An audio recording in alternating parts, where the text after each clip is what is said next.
5 after, so the chair will be calling the meeting to order at 7:05 Mountain. Let's pull up the agenda. And I'll share my screen in one moment. So, Ms. Arrowwood, when you're ready, if you could please take attendance. Sure. Arrowwood, present. Paul Bracco, Present. Nicholas Sozelski, Here. Karen Ann Harlos, Present. Rob Latham, Here. Frank Martin, Present.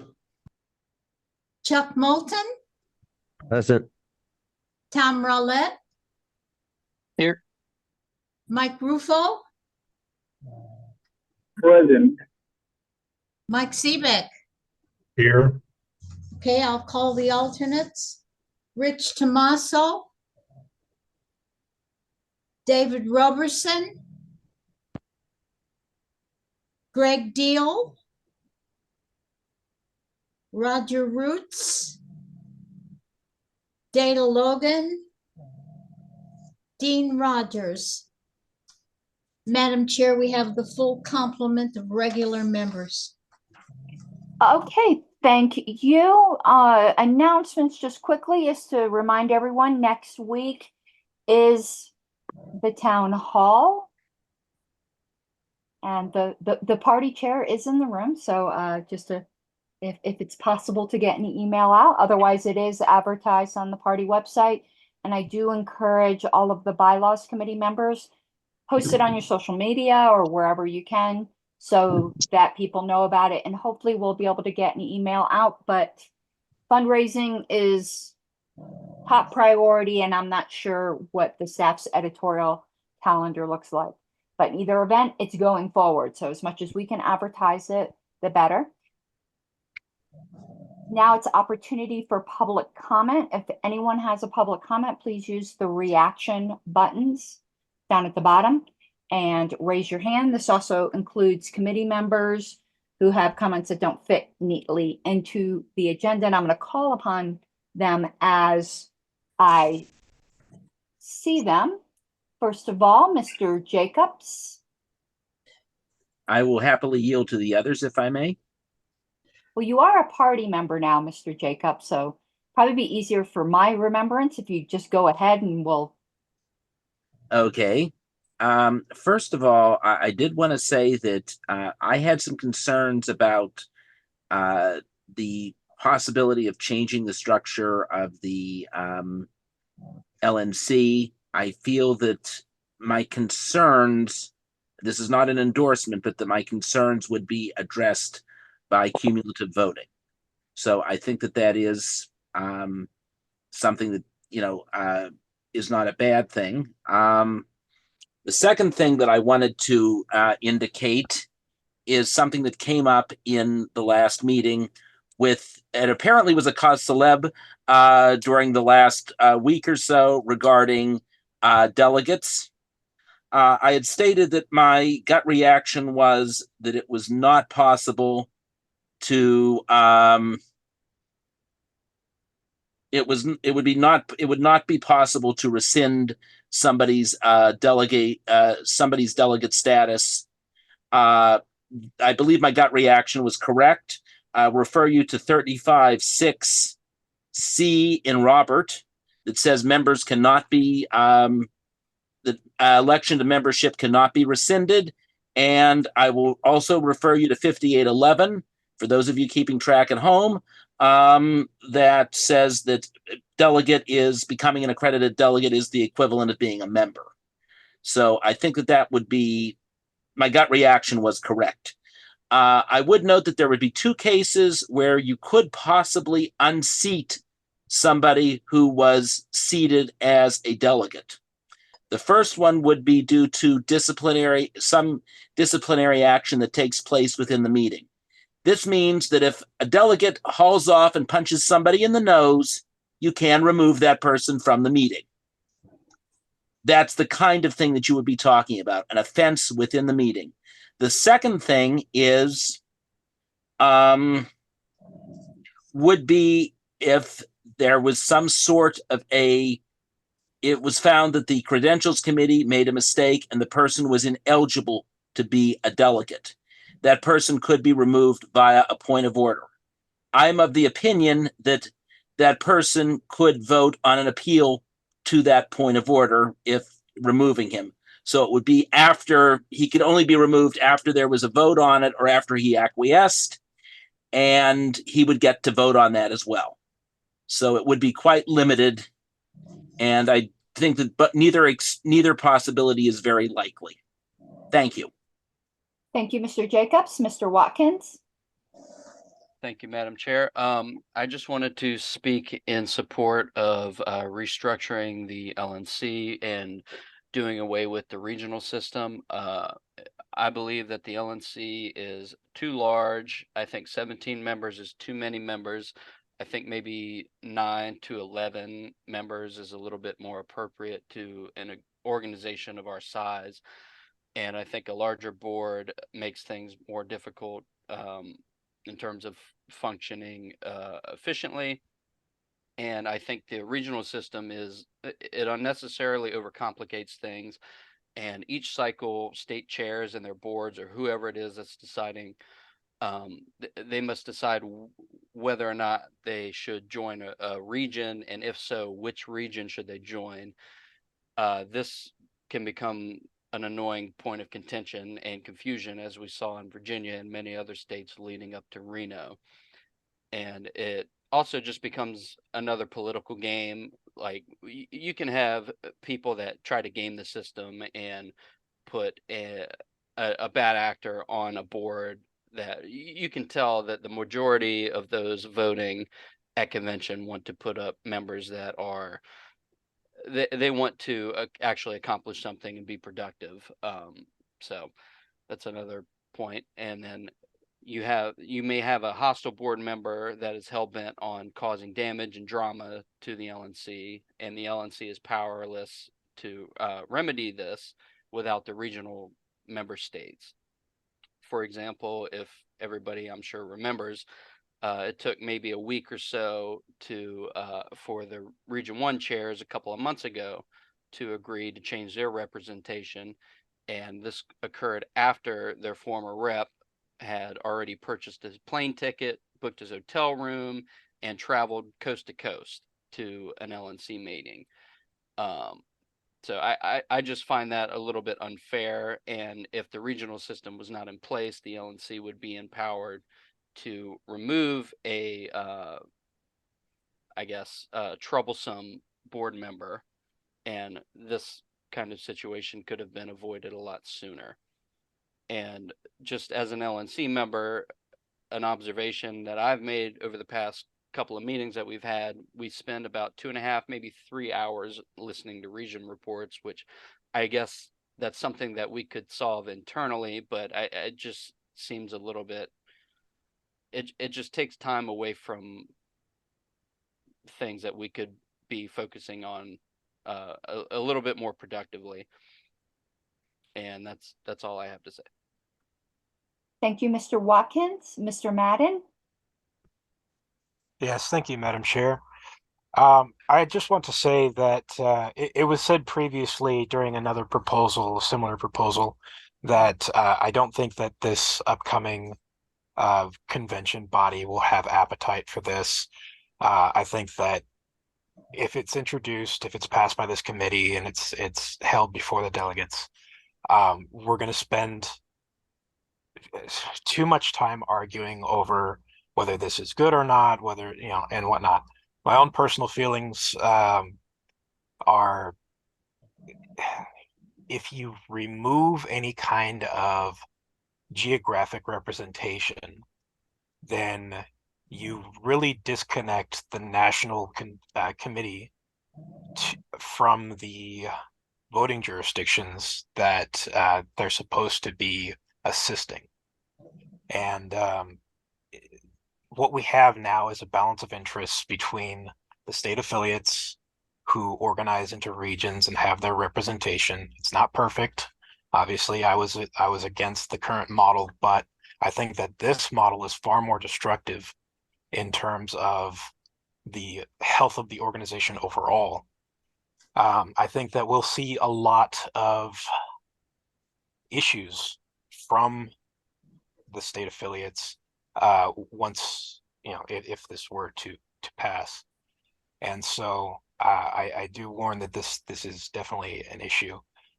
And aside from that, I just want to thank everyone for being here. It's always good to see more attendees at these meetings. So thank you. Thank you, Mr. Madden. Mr. Boss or Bose? How? Travis, please tell me the correct way to pronounce your last name. It is boss, like Boston. Like you're the boss. Got it. Perfect. Okay, go ahead, Mr. Boss. Yes, I'm Travis Boss. I am the Vice Chair of the Libertarian Party of West Virginia. I do rise in support of the proposal that's been previously mentioned, and I think the time is now.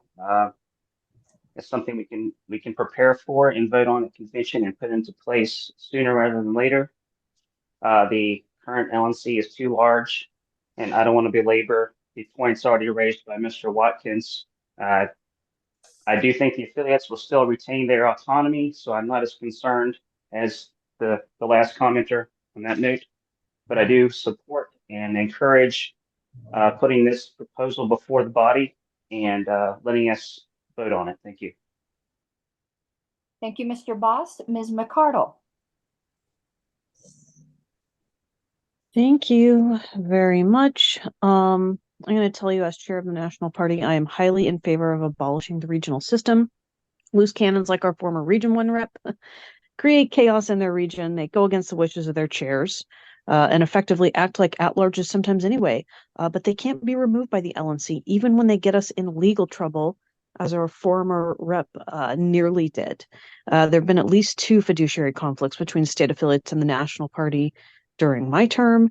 Region reps are bound to pay loyalty to their state affiliates, even though they're members of the national board and they owe us a fiduciary duty. The regional system isn't bottom up, in my opinion. It doesn't move power down to lower levels. It puts states at odds with national. State parties having their own bylaws and getting to decide how they conduct their own business and so on and so forth. That's what gives them autonomy. It's not decentralized. It's a bloated bureaucracy. It spreads board accountability out so that much of the LNC responsibilities become a tragedy of the commons, as evidenced by some of our other extremely dysfunctional committees. The size allows lazy people to get elected and squeak by and have no accountability. And most of all, the LNC is way too large. It needs to be shrunk to be more effective. Numerous seasoned board consultants agree that our board is insanely too large, including Jim Cantrell, one of the former board members of Monsanto, someone from the Libertarian Justice Center, I think is what it's called, a small legal lawyer attorney nonprofit in Chicago, and many other people I've asked from the broader liberty movement on the size of the LNC. They all laugh and tell me that they feel so sorry for me and that we'll never escape our dysfunction until we change our board. So that's it. Thank you so much. Thank you, Ms. McCardle. Mr. Maligan. Thank you, Madam Chair. I agree with everything that Mr. Watkins, Mr. Bose, and Ms. McCardle said. The only thing that I'll add is how this is kind of rife for abuse just as a whole, but I've seen it here in California. So as everyone knows, California is its own region. And I'm speaking as the chair of the Libertarian Party of California, as someone who served on our executive committee for the last 3 years, and as a former LNC Region 4 rep. I've seen this in the past where, usually it's just the LNC rep and the chair that have some sort of conversation. Only one item was brought to the attention of the executive committee by the chair. That was my predecessor. And it was over probably one of the most controversial votes that has ever been taken. And that was the removal of the LNC secretary. And the wishes of California were not followed. Right. So, and there was a lot of kind of backdoor dealing. It was my first experience with something like this. It was a bit disgusting. A lot of members wrote in talking about what they wanted to see, what they didn't want to see. Executive committee members were asked to weigh in, but ultimately the Region 4 rep did whatever they wanted to do anyway. And if that happens in California, where it should be the easiest, I can only imagine how ripe for abuse it is anywhere else across the country when you're talking about multiple. I think Mr. Bracco did a fantastic job in kind of explaining some of the reasons here where I know for a fact that some of the region reps have not spoken to their chairs when it comes to certain votes, or they delay votes waiting to hear from a chair. And those chairs, it's not that they're taking their time because they're talking to their executive committee or even other members. They're just kind of holding out for dramatic effect. It really slows down the LNC's business. And again, if that happens here in California, or it did happen, now it just so happens that we all agree. I was appointed as the LNC replacement for Miss Eiler, when it just made sense for the board to do that here because I'm chair. And, if there was anything important that they knew that they could bring up to me or that they wanted to see happen, if they were following something in particular, they could bring it to my attention. And I would obviously take that into consideration. But it's not always the case that the chair and the region rep see eye to eye, regional agreement or not, because you just hear, well, the majority of people said this, and I heard from other people that. This is all just kind of, it's really ripe for abuse when it comes to all of this. So if this happens in California, again, I can only imagine how bad it is when it comes to other states. And that's just the stuff that I know about, not even counting the stuff I don't know about. But everything else that has been said, I completely agree with. And I think that this regional system has to be done away with. Thank you. Thank you. I did have my hand raised, but I had nothing.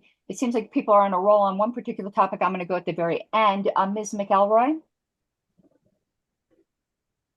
Hi, I'm also speaking in favor of the proposed bylaw to get rid of the regional system. And I think a lot of the reasons that have come before me and are put out in the proposal itself make sense. I also just want to add that I would also like to see this go into effect sooner rather than later. I don't think there's any reason that anybody running for a region rep this year couldn't be prepared to have this go into effect right away. I think that the biggest reasons are we need to have effective leadership at the LNC. This is democracy on top of democracy that doesn't actually help forward any productive activity for the LNC to have such a big board and have a convoluted region system. Thank you. Thank you, Ms. McElroy. There were some people who spoke who still have their hand raised. I didn't know if they were looking for a second term, so turn at the mic. So if you have spoken and you're not seeking to be recognized again, if you could please lower your hand. Mr. Chatterton.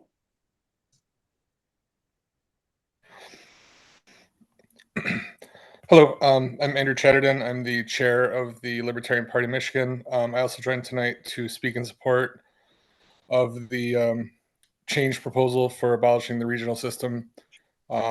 Definitely to echo a lot of the other points made. We have a similar system in Michigan that has caused us a lot of problems and has paved the way for people to get on the board that simply are there to obstruct board business in many cases and to cause problems with that. It prevents us from operating effectively.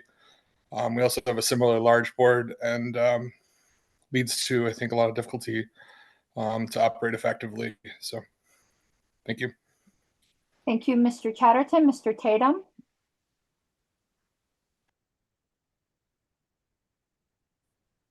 Thank you, Madam Chair. Yes, I agree with Mr. Chatterton, Mr. Watkins, Mr. Malagon, Ms. McCardle, and especially Ms. McElroy on this being democracy over democracy over democracy. And also, I disagree that this will not pass. I think the party is ready for this. I think we've seen a lot of unnecessary divisions. And I just want to say that this does not, take away from the decentralized nature of this party. The states are autonomous. They're going to lead just like we're doing now. And national should be focusing on the bigger picture, and they shouldn't be having these squabbles and things. I mean, we're all going to work together, but national is its own board. My state is its own state. Everyone else's state is their own state. And that will be much more functional. And furthermore, there's no reason to wait 2 years. If we're going to do this, and now is the right time to do this, we absolutely should do this. There should not be a delay. If it's the right thing to do, it's the right thing to do now. Thank you so much. Thank you. I'm doing all the public first. So Mr. Hobson. Hi, my name is Will Hobson. I'm the chair of the Libertarian Party of Oregon. Just wanted to say that I kind of echo the last gentleman that, if this is a good idea to do, then we shouldn't wait. We should try to implement it as quickly as possible. Definitely, I like to think that I'm still friends with all the, the Region 1 rep and the people that had issues with the Region 1 rep. I would like to see us become a more efficient organization, remove all these little barbs where we can, figure out ways to have,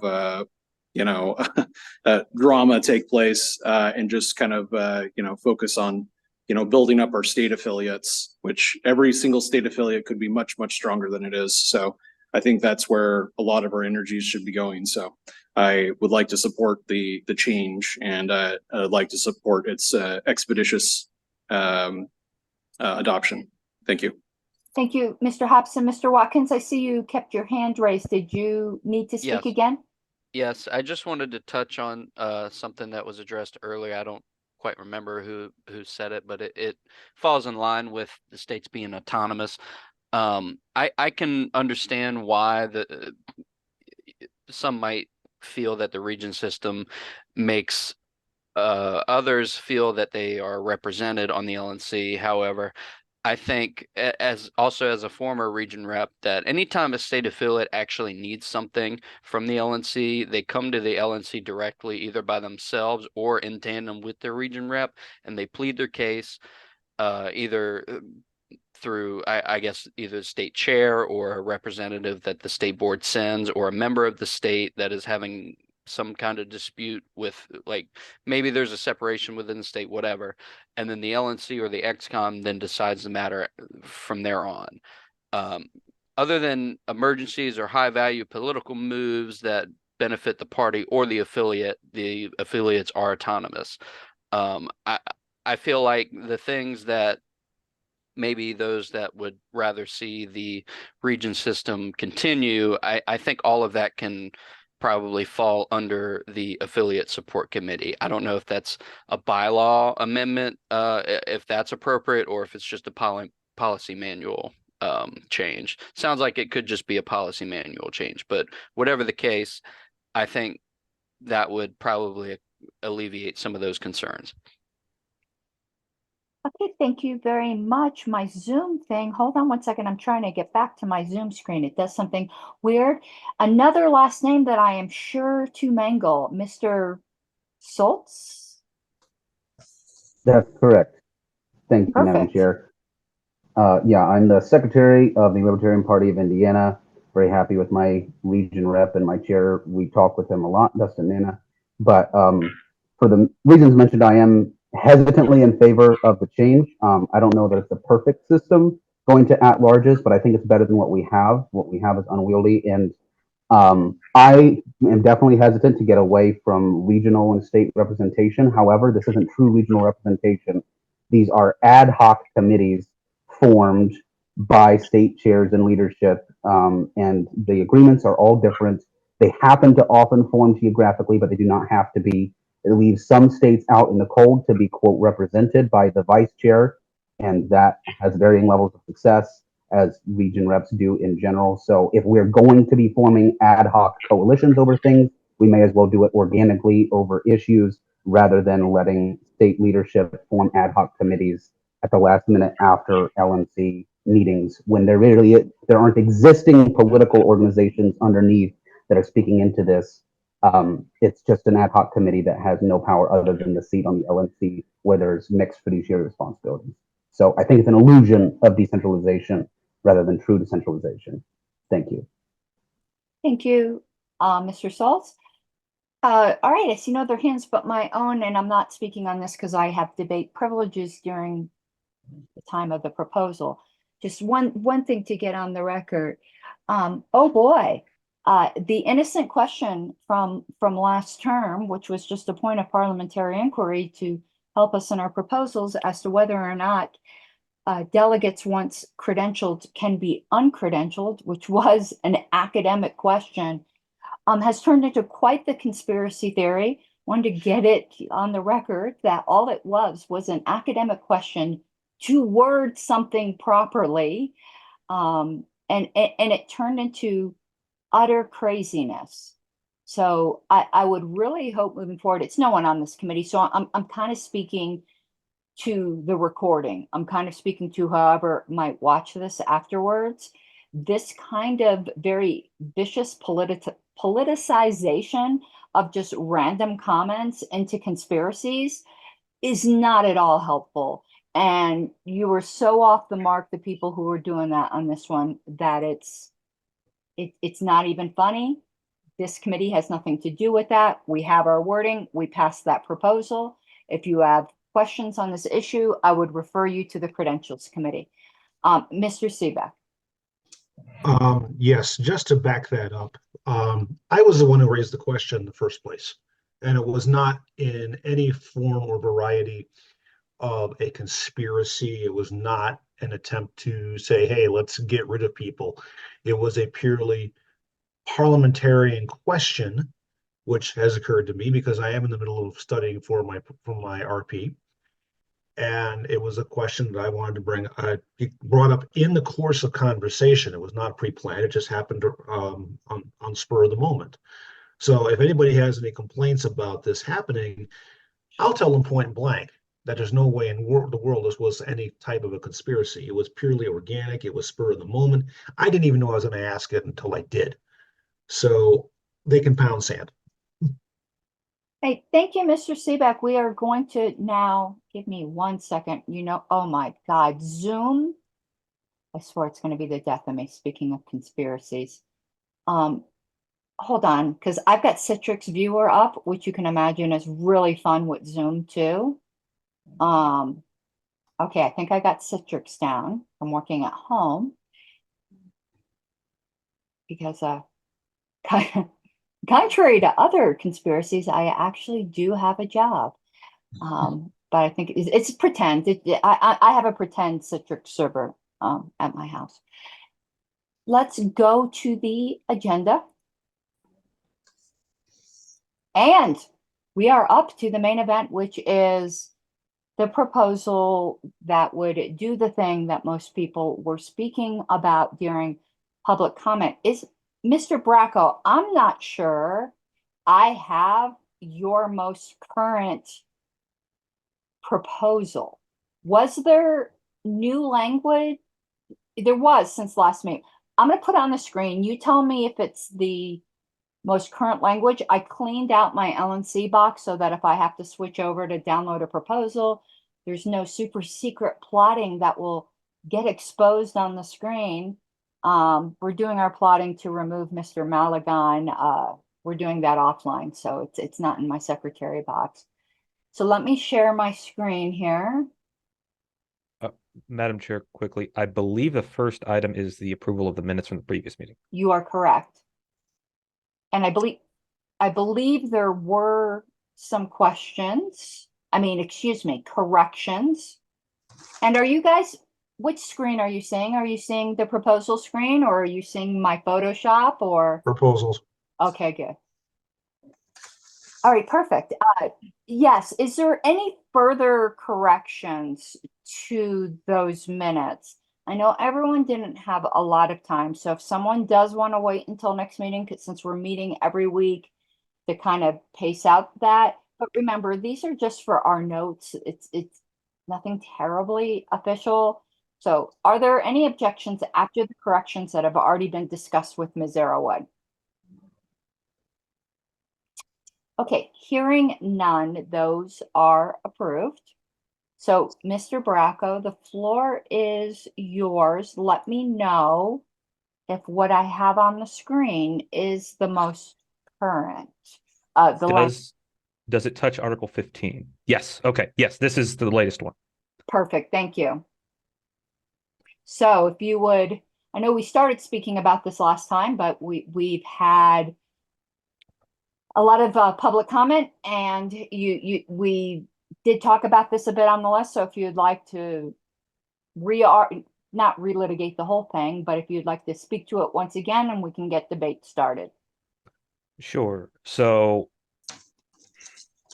I think the biggest thing that I see is that I kind of go over it in the problem statement up at the top, if you want to go to that. So it's probably better to just say it. Sure. Yeah. Sure. So I think that there are clearly factions within the party that do not agree on the future direction of the party. Having that layered on top of the region system, I think just creates a chaotic mess where state chairs are trying to do backroom deals to try to form advantage regions to whatever their preferred faction is. And I think we can get rid of this whole thing, make the board far more efficient, and provide, I think, more accurate representation by both getting rid of the regionals and instituting cumulative voting. If anyone does not know what cumulative voting is, it is actually referenced in Roberts. The specific reference is 4643. Essentially, it is cast. So in this proposal, there are 7 at large, and because of existing language, this would also apply to judicial committee elections, which are also 7. So that means that you can either vote for none of the above, or cast 7 votes for people. What is different from the current approval voting system is you can actually cast more than 1 vote for the same person. You can even, in fact, cast all 7.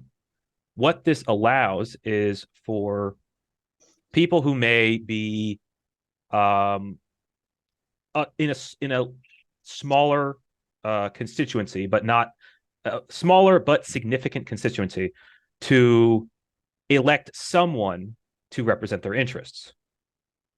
I think that is an advantage over the existing system because the regional system treats every state like a monolith, and actually groups of states in almost every region's case as a monolith. This is just objectively not the case. Members within states and within regions have many different opinions on how the party should be run. I think that it's going to make for a lot less contentious, maybe backroom politics, which I personally don't like at all. If you just have it out in the open, if you and your friends and enough of your friends have a preferred vision, you can at least elect somebody without having to do any sort of agreements, without having to influence state chairs, without having to do any of that. You can just elect somebody. I think that's just going to help a lot of things. I know it seems like every LNC member on the call has spoken in favor of just decreasing the size of the board. And I'll leave it at that. Okay, thank you, Mr. Bracco. I did take some notes. I know earlier in public comment, it was said that the LNC is 17 members. Of course, it's potentially 19, I think it is, but that never happens because, I mean, in theory, you can have 10 regions. It never happens, but 8 to 9 is typical. But in reality, the LNC kind of is 25 members. You have these 8 Schrodinger's members. That even complicates things further.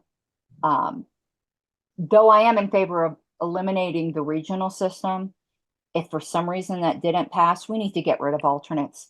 It is insane. The whole thing is insane. There's always weird questions. Are they LNC members? Are they not LNC members? Again, it depends on whether you look in the box to determine whether the cat is alive or dead. It doesn't work. But in fact, the regional system doesn't work. I would like to say it's kind of like communism, and I don't mean this in an insulting way, but it's not really, because communism doesn't even look good on paper when you really look at it. But you know that expression that communism looks good on paper, but it doesn't work in reality. The regional system actually does look really good on paper. It doesn't work. It never has worked. It's been played with so much since the beginning of the party, and it's never worked. I used to be Region 1 representative, 2016 to 2018. I loved the job. I felt very torn and a lot of decisions with a competing fiduciary responsibility. And there is no way to have a responsibility to your chairs and to the party as a whole if your region is at odds with the rest. And that is a big problem that we have seen potentially 3 times this term, spectacularly, at least 1 time. Now, let me give you a hypothetical, and this won't seem so crazy. In the very polarized world of politics that's going on, not just in our party, this is going on everywhere. Say you had enough states that were really hostile to the rest of the states and really wanted to sabotage the national party. They could elect a regional who wants to sabotage the national party. That person could wreak havoc. And there's not a thing the LNC really could do about it. I know there's ways to form a committee that excludes everyone but them. That's a horrible look to the rest of the party. It really looks Machiavellian. Yes, you can do it. Why do we want to worry about band-aids when we can just stop this kind of situation from happening to begin with? Because the solution is, people say, if you have a bad regional, well, the state chairs can just remove them. But what if the state chairs like having a saboteur? I'm not saying that's ever happened this term, but I don't think it's out of the realm of possibility. But let me speak to my own region. I'm in Region 1 with the unfortunate incident that happened earlier this year. I don't really want to speak for the Region 1 chairs, but I can tell you the impression I got. The impression I got from them is, holy crap, we're just trying to run our states. You've definitely got an issue with our representative, but he's causing you guys an issue. Maybe not necessarily us, but you're interfering with our lives where we got to go through this drama of asking him to resign or remove him and whatever, when it actually should be something you guys are taking care of. But we couldn't take care of it. And it was the shifting responsibility that was not fair to the Region 1 chairs. They went through a lot of emotional drama with this because it put this responsibility on them. And there was a lot of things that were done that were potentially, that we thought maybe there was no trial, no accusations, allegedly, all of the disclaimers, breaches of fiduciary duty that we couldn't necessarily share with them because they're not under the same NDAs. One day, this regional system is going to get this party in huge trouble with breaches of fiduciary duty. It is impossible to maintain that, even at any kind of level. And I've seen it multiple times this term. I'm not going to give the other potential examples, but there's not a thing that can be done about it. Also, to the cumulative voting thing, I am in favor of it. I realize some persons aren't in the public because I've been speaking with people about this. But just to get people somewhat familiar with it, this isn't something entirely new to this party. We already do it with the token system. Now, I know a lot of people don't like the platform token system, but that's neither here nor there. We do allow you to stack tokens towards deleting one plank. The token system that we have for platform deletions is a cumulative voting system. So this isn't a new concept for the party. Lastly, though, while at convention, there might be some kind of what people have called backroom politics. I think when you use the term backroom politics, you're repeating yourself because we're in a political party. Politics are dirty. Politics are backroom. You're never going to get rid of that. But what the problem happens is the state chairs change too. Somebody that the state chairs might have really liked when they elected in Reno, when the next state chair election comes around the next year, all of a sudden your regional composition is totally different. I forget who said this in public comment, but they were so spot on. I never thought about it this way, is that if you want to form coalitions, they need to be able to shift and change and you get an at-large to champion your cause. And you're joined together to try to push something through the LNC for that one cause. And then you're no longer bound because you might not agree on anything else. And as a region, I had 9 states in my region. To try to make all 9 of them happy meant really nothing really got done that made anyone happy. It's non-functional. It is not representative at all. It's the illusion of representation that is in reality dysfunction. Mr. Seebeck and then Mr. Latham. Okay. I've been giving this a lot of thought over the past, since last week. And I'm leaning towards getting rid of the regions. But I have a caveat, and this is just an experienced caution going on here.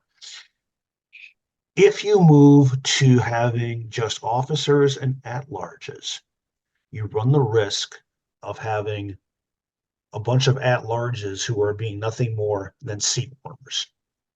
We saw this in California when I was out there.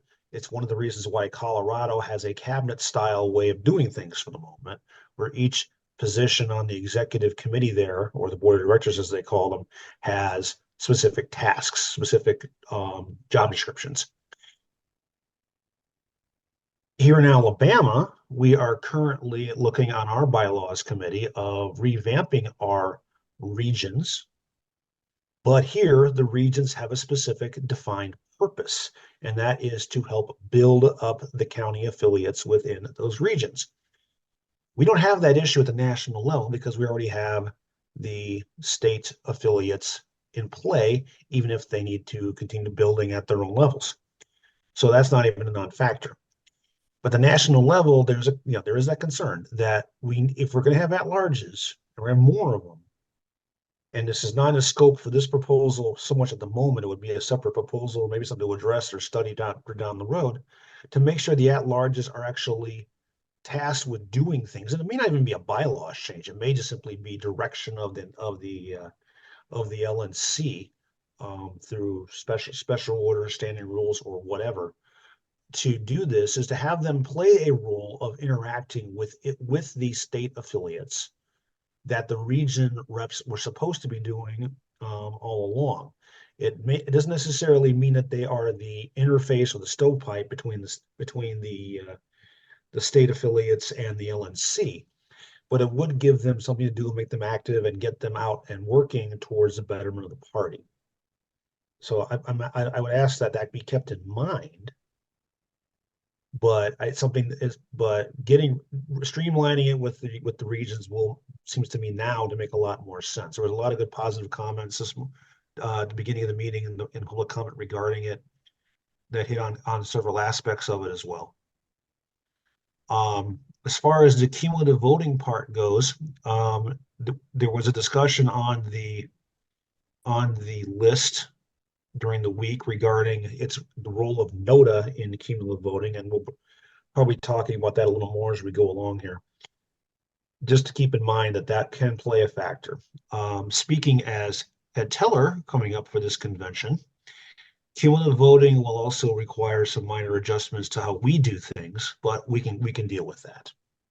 That's all I got for the moment. Thank you. Thank you, Mr. Seebeck. Mr. Latham.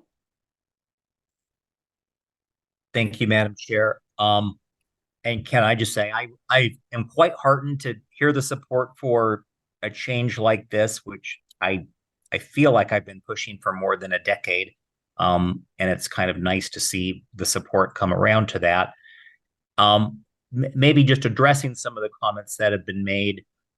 And, some people talked about shrinking the size of the board. And I would say, as much as I am in this support of this proposal, I wouldn't support just reducing the number of members if those at-large members were not elected by some type of proportional system. And this proposal does that by including cumulative voting in the proposal. And we have a separate proposal, by the way, to do proportional representation. That would need electronic voting probably, although you could do it by hand. That's just not in the cards probably for this coming convention or the one after that, but that's maybe down the road.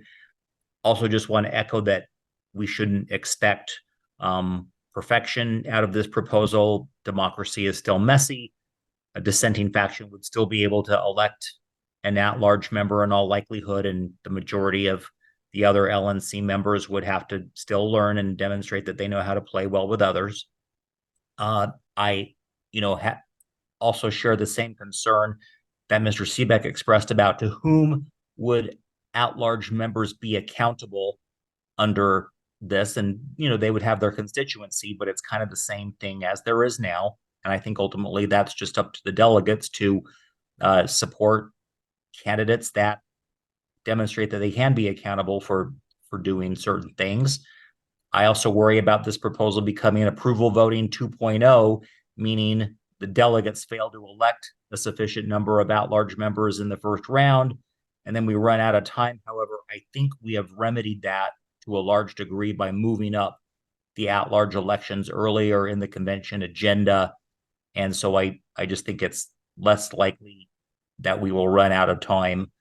And so that's all I want to add. Well, other than, so I have proposed a substitute, the language we have on the screen doesn't scroll down all the way. And just in terms of explaining how we would work with none of the above. And I do just have a substitute proposal that would clarify that more than it is now. And I don't know if now is an appropriate time to move that so they can go head to head. I just don't want to have the question called without being able to move that agenda. So agenda item. So maybe I'll move that substitute now. Can I suggest something, Mr. Latham? Please. Can you state what it would be? That way people can kind of bandy it about just a little bit before it's actually moved. I think what we suffer from, and I'm not saying you, I'm sorry if this seems like I'm singling you out, because I'm not. I think what we've suffered a lot in this committee over the past year is not reading the room, because we haven't given opportunity to read the room. And by the end of the meeting, everyone is ready to murder everyone for changes here and there that we debate for 45 minutes, and turns out there's absolutely no support. So I'll say right off that I won't allow anyone else to make any kind of substitute for that before you've had an opportunity, but maybe say what it is and hear what people might think about it and debate before moving it, so that we don't get into this frustration loop. Sure. So just rather than have that lower language that is on the screen, the very bottom, the candidates receiving the largest vote total, provided that vote total is greater than or equal to the majority of ballots cast, that would be replaced with this, which I just want to count here. I believe it looks like 3 sentences. And again, this is in the bylaws committee list if people want to access that and look at it themselves. It's third substitute, I point to, because I didn't move the language over into the third column. But that language, proposed language, would read, candidates receiving more votes than none of the above, provided that each candidate's vote total is greater than the majority of ballots cast, shall be elected in the order of most votes received to least votes received until all 7 seats are filled, period. Candidates receiving equal to or fewer votes than none of the above shall be defeated and ineligible to fill an at-large member vacancy for that term of office, period. The process may be repeated until all seats are filled, period. So that's that proposed amendment. You might want to stick that in chat, just so people can see it if they weren't paying attention to the list. And keep your hand up. After we let some people talk a little bit, you can decide what you want to do with that. Maybe refine it, maybe not move it, whatever you want to do. I won't let anyone else mess with that part. You got first dibs, but thank you for indulging to hear a little bit first. Sure. Dr. Moulton has not had an opportunity yet. Thank you. So first of all, I apologize. I'm very sick this week, but hopefully I can get through this. I strongly favor this proposal. I've been saying for 20 years now that the LNC is too large and we should make it smaller.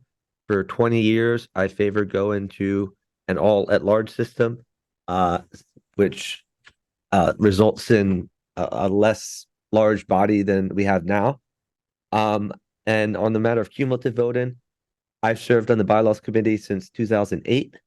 I introduced a proposal for cumulative voting, I believe back in 2008. If not, it was 2010. So I've been in favor of that for a long time as well. In my opinion, this is the most important proposal that we're discussing. I say that because it would have a profound effect on the operation of the party and for the better. So I strongly encourage everyone to vote in favor of this. I'm excited to see all the support from the gallery.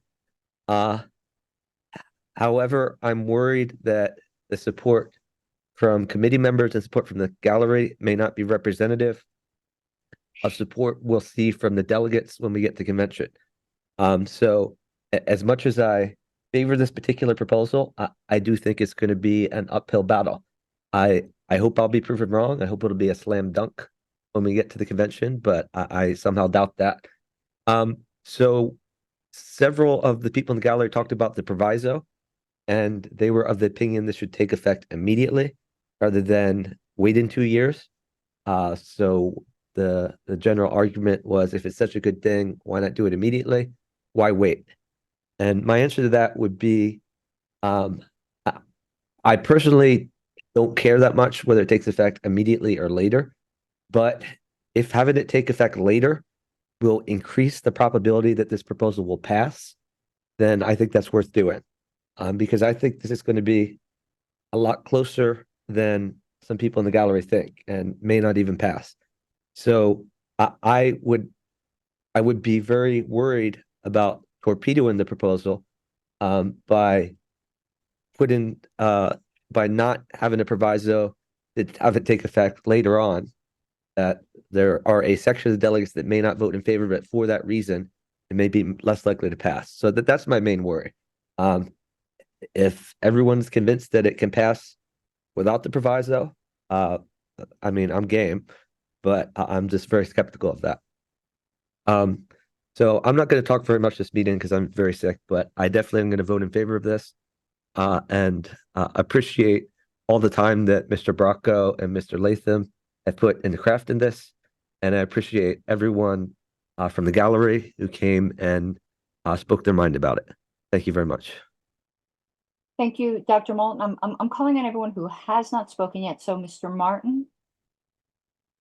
Thank you, Madam Chair. So I am certainly support this, but I guess as I was thinking about this, I was like, who, from the perspective of somebody who might like the regional system, maybe not terribly familiar with the party's workings, but they like the sound of the regional system because it means that there's somebody on the LNC who's sort of responsible to respond to the concerns of members. So when I was chair of the party here, for instance, I knew that if I needed to communicate with the LNC, I knew who to contact. That was clear. That doesn't mean that the regional system worked or that the reply was useful or any of that. A lot of times, maybe it wasn't. But I think underlying the regional system, there is a concern of how do I, as a member, how can I access and communicate with the LNC? So just anticipating objections to this, I would hope that we could clarify that. And it might even go down to a specific LNC members elected under this proposal being like the contact person for specific states. So just as a member, if I have a concern, I know who to email. I could email the whole committee, but then it's like, well, who on the committee knows, to respond? Maybe nobody does. And so having a specific person to contact might be a good idea. I'm not, proposing to amend this proposal or anything like that at this time, but maybe when the rationale for this is presented, that information could be included or something like that. And, I know there's people here that have been around a long time. They know exactly how to contact their LNC member and all that. But most members are not in that position. So just to consider their concerns. That's all I have. Thank you, Madam Chair. Hey, Mr. Rufo. You said Rufo, right? I did indeed. Thank you. I just want to touch on the representation thing. As an at-large, I think a lot of the times we don't get reached out to because people just go to their region rep. I think the at-larges are highly underutilized. We kind of just get hung out there to dry and we kind of do what we do and we join some committees and we get involved when people ask us to, which is rare. I think if you don't have region reps as the de facto go-to, it only makes sense that people will just naturally reach out to the at-larges. It's understandable to think that people are going to have concerns when something is changing. Change causes, anxieties and frustrations and concerns. But you have to remember, like, people are going to contact someone if they need someone. And if we have at-larges and those are their only option, well, then they're going to reach out to their at-larges because the at-large represents all of the members at large. So I just think as we look towards this and as we campaign for this and we move to ask people to support this going towards convention, it's important to remember that fact and that we shouldn't be too concerned about the loss of the region rep because your at-larges are now your reps and they're your direct representation. So there's that. And now you can contact all 5 of them and pressure all 5 of them. And you're not just talking to one member on the board. You actually have more influence as an individual member by being able to now reach out to 5 and be like, hey, I voted for the 3 out of the 5 of you. So it kind of actually gives the individual members more leverage, so to speak, with their vote. Okay, thank you, Mr. Rufo. So now I'm going to go back in order of people who've spoken. So Mr. Bracco is the original maker. Then I'm going to call myself and then Mr. Latham to make his amendment. If he wishes to do so, no one really has spoken to it. I don't know if they've thought about it. I do have some thoughts about it. I don't know if Mr. Bracco does. So Mr. Bracco, and Wayne, could you shut the door? Classic. I will refrain from speaking to the amendment until after it's made. And I just wanted to make sure that is the next, like, I guess maybe not officially it's been made, but that's the sort of next step. Well, that's the next person. I'm not letting anyone do anything till because Okay. Mr. Latham. If you could put me in line after Okay. Mr. Latham, however we deal with that, I don't know if it's an amendment or a substitute. Whatever it is, It's a substitute. Mr. Latham's thing. It's a substitute for part of it. It's we'll handle it in whatever way it seems like it's fair to the committee. Okay. Some things to address, and then I'll talk about that motion for a moment, but very briefly, since it seems like everyone wants to wait until it was made. And I thank Mr. Latham for kindly waiting, but it seems that everyone would prefer it be made. The problem of seat warmers has always been a problem, and it's a problem with the regional system too. We've had plenty of regionals and alts that do nothing. And again, the state chairs are busy running their states, and they're often not even paying attention to what the regional reps are doing. In every term, there are states that never respond to an email to a regional rep. I could tell you when I was representing 9 states in Region 1, I had an alternate who only showed up when I say show up, nobody read the bylaws closely to realize that he should have been removed if he didn't show up to 2 meetings, because that actually does also include alternates. However, whatever, water under the bridge. He made one email just on one issue, and I did all the work myself. So alternates already, they're just terrible. But the seat warmer problem's a problem, needs to be addressed in the policy manual. And there's really not much you can do about that. That's a board culture problem you're either going to have or not have. And last term, every term has it. I'm not even going to go there. Mr. Martin nailed it. I don't think anyone really likes the regional system really much. I think most people don't understand it. There's a few people who love it, but most people just like the sound of it. I think he nailed it. It's like that expression where people said, I like the idea of being in love with sailing, but I don't really love sailing. Like, I wouldn't go through all that work, but I really love the idea of loving it. And I think that's kind of what is going on. It's kind of romanticized. Let me see here. As far as cumulative voting with the tellers, if this were to pass immediately and I was aware that was a possibility, I'll plan for it. Cumulative voting is not that different teller-wise from the spreadsheets we use for approval voting. It would not be difficult to accommodate cumulative voting. It would not be like the things that require a computer. And it is something we can set up ahead of time and I can train for ahead of time. Again, kind of used to it with the platform tokens.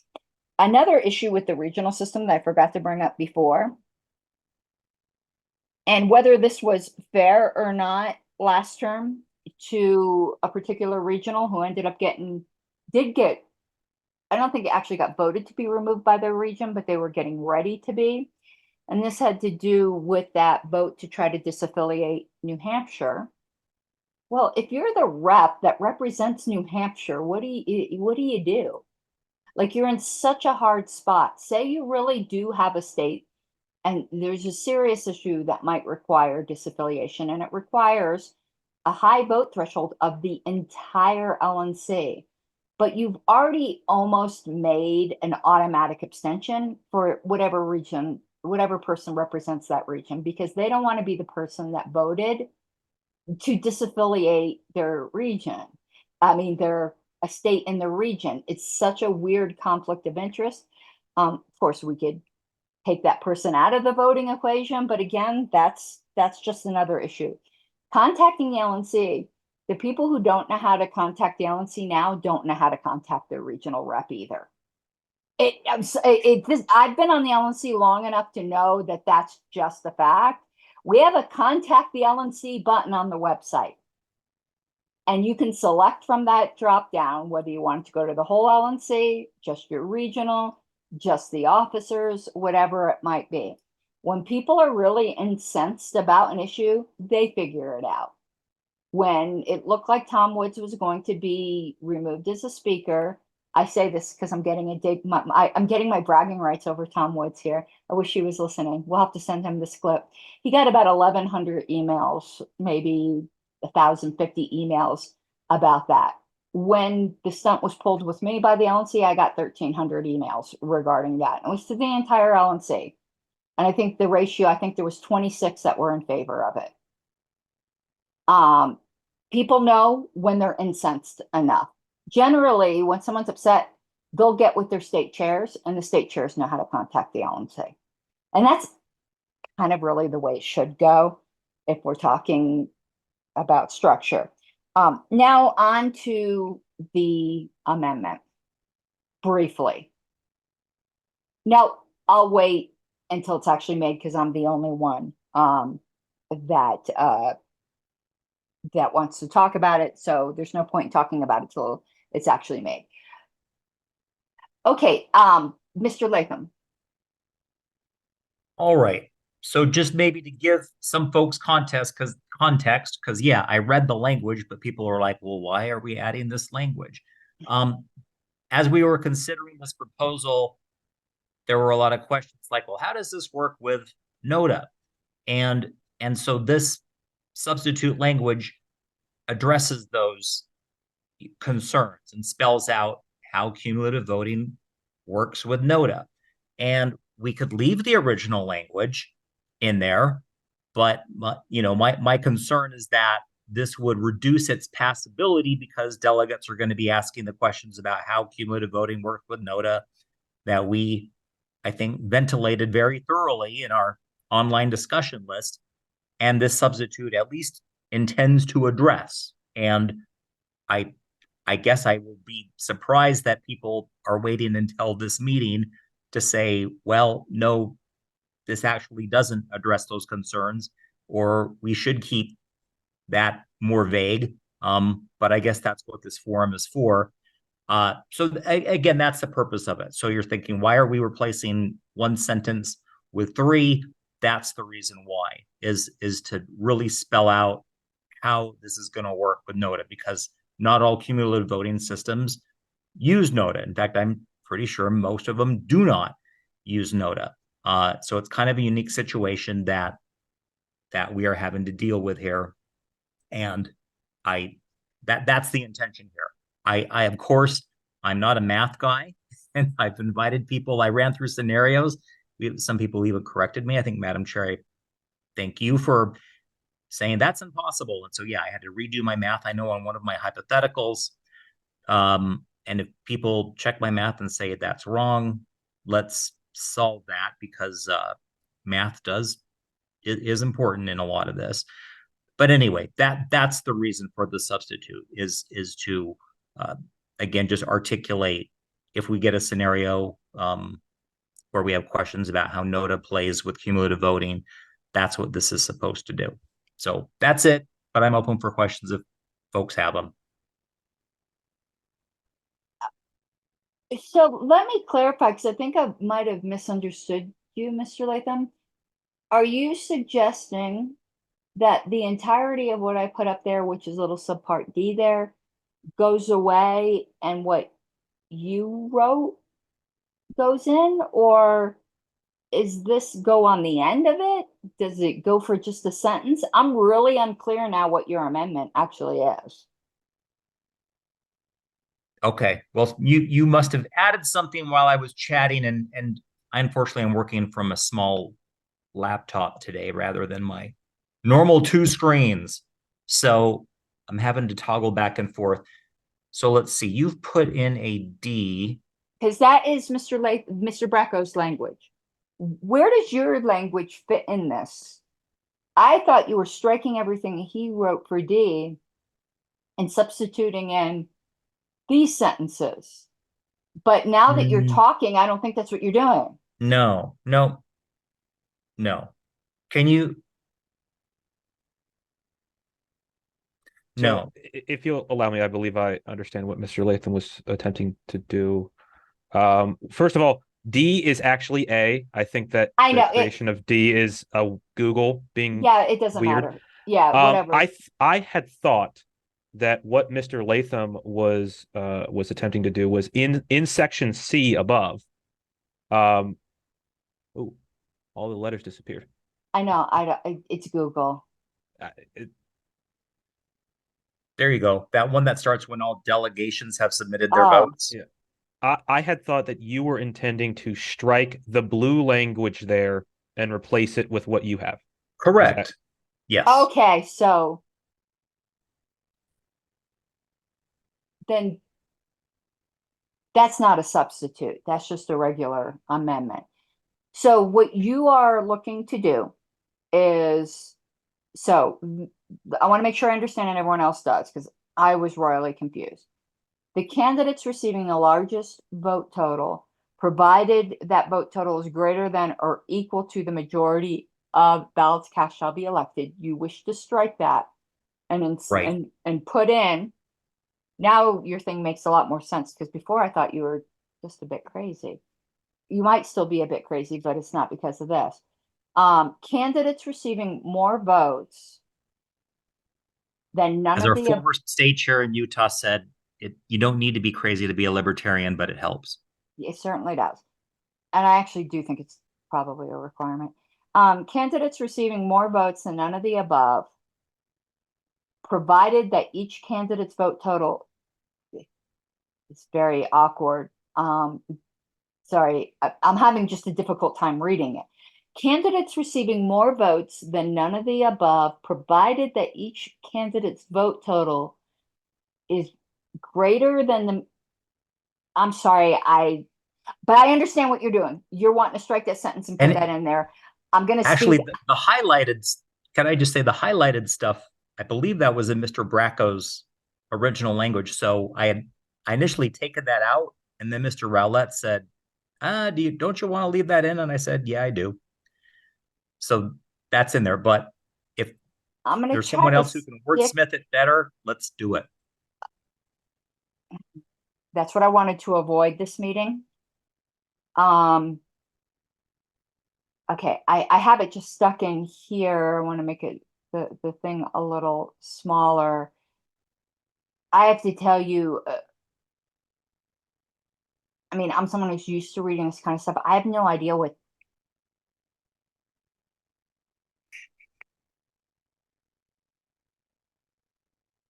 I'm just looking to see how it can be changed.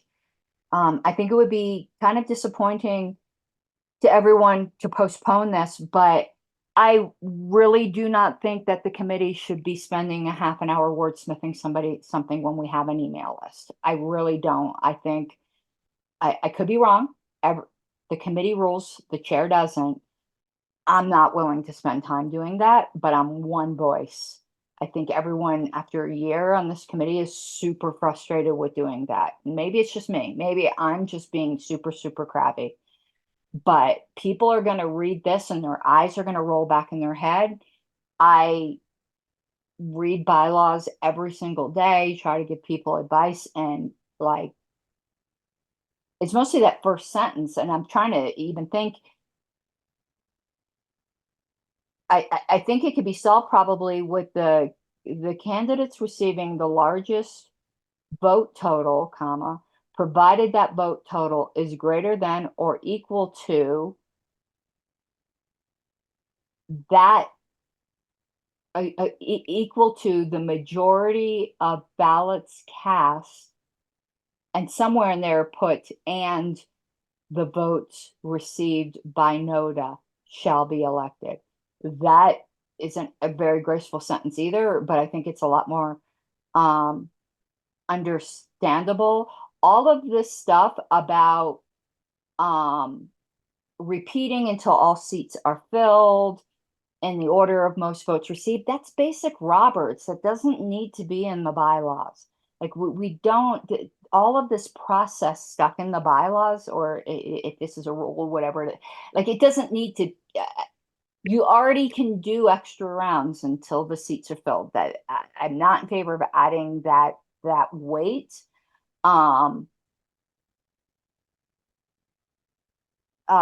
understand about candidates receiving equal to or fewer than none of the above shall be ineligible to fill an at-large member vacancy for the term of that office. Fine with that, but I think this can be corrected just by inserting NODA into this original sentence in some way and just adding that sentence about the none of the above thing. You don't need this process stuff about maybe repeated and from the least votes filled to the whatever. That's just regurgitating basic voting rules. I don't have an amendment, but this language is so bulky and ungraceful. No, we've been friends a long time, so I think I can say that without hurting your feelings. I hope I didn't hurt your feelings. Okay, okay, because this was so we're going in order. So Mr. Roulette hasn't spoken. So Mr. Roulette, please. I am in favor of Mr. Latham's amendment, and I don't think that it needs to be wordsmithed further. It is not Shakespeare, but it is clear. The reason it's bulky is because cumulative voting is sort of new, and we put it in there like we can we can trim this later on in future years, but this spells out everything. And the fact that some of it is redundant, I'm fine with that. It doesn't have to be beautiful. It just has to be easily understandable. And this language covers pretty much all the corner cases. Somebody attending their first convention can read this, and yeah, it'll take them like an extra 30 seconds. But if you're attending your first convention and you read that, you know what's going to happen. And therefore, I'm in favor of not putting this off to another meeting and keeping the language and keeping Mr. Latham's language as it is and amending. Thank you, Mr. Rolette. Okay, Mr. Bracco, and Mr. Latham have dominated most of the discussion. So I'm going to go to Mr. Martin, Mr. Rufo, and then Mr. Bracco, Mr. Latham. Thank you, Madam Chair. So I'm looking at this amendment, and I do think that clarifying how NOTA works is probably going to be helpful to the delegates and possibly reduce the amount of debate. But I see only this great value in the second sentence that says candidates receiving equal to or fewer votes than none of the above shall be defeated and ineligible, and so forth. So, you know, if it was up to me, I would just truncate this amendment to just that sentence. And I will leave it at that. Thank you. Thank you, Mr. Martin. Mr. Rufo?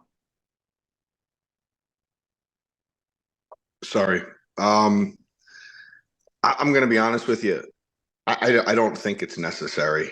I understand the intent is to help clarify a process for perhaps new participants or people who've never been delegates before. But, you know, every delegation has a delegation chair whose job it is to understand these things and help them understand what they're doing when they're voting.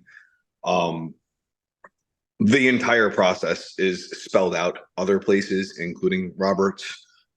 It's just a lot of unnecessary guidance when bylaws purpose is just to tell you, it's not to guide you and hold your hand through the process. It's to tell you what you're going to do.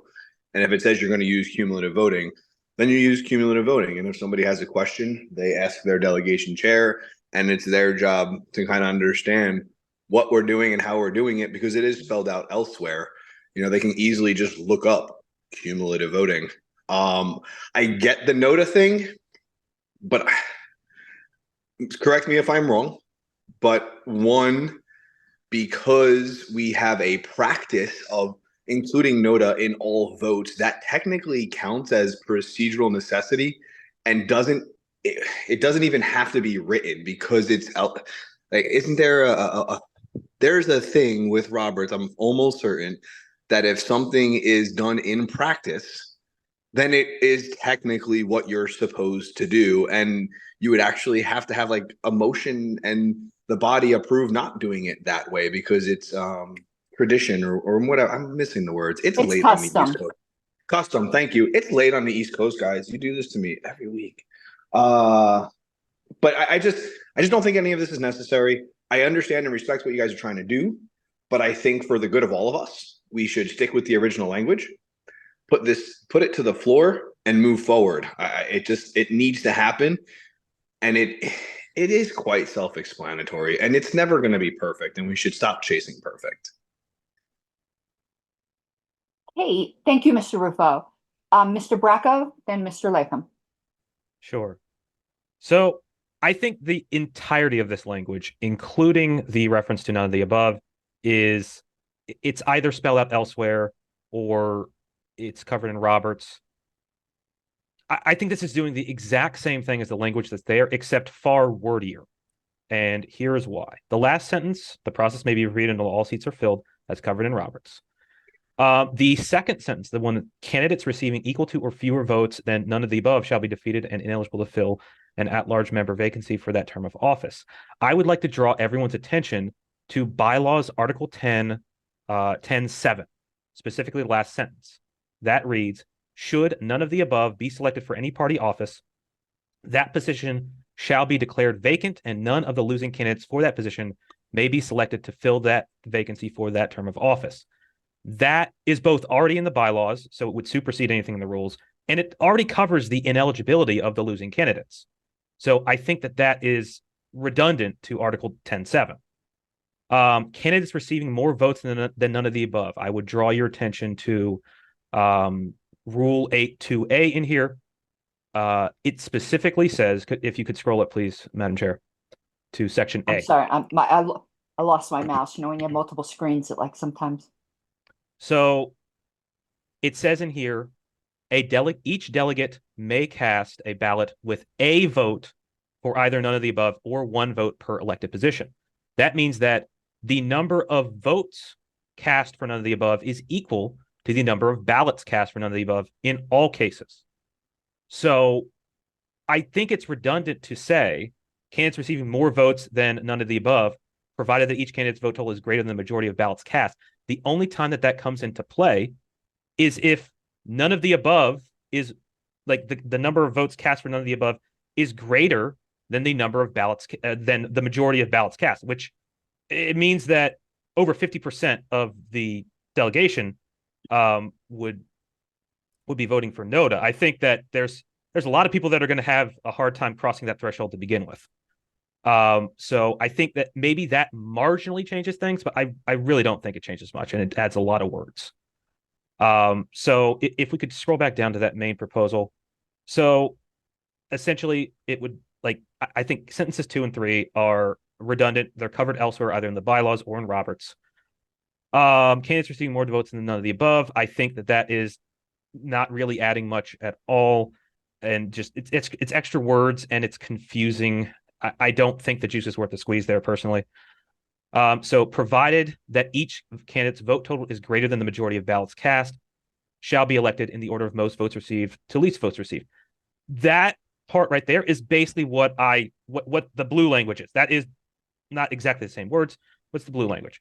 Until all 7 seats are filled, I think that that's unnecessary as well, because the 7 seats is spelled out in Article 7 2B. Like, we can't elect more than 7. I guess we can elect less than 7, but we can't elect more. So either we fill all the seats or we don't, but we certainly can't elect more seats than are created by the bylaws. So I just kind of think that this is just a bunch of extra words to, other than an extreme edge case scenario, do the exact same thing. And so I would urge everyone to vote it down, because I don't think we need to add extra words.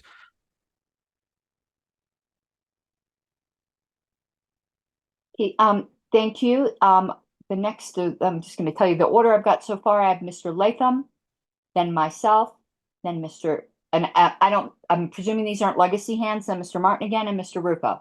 Mr. Latham.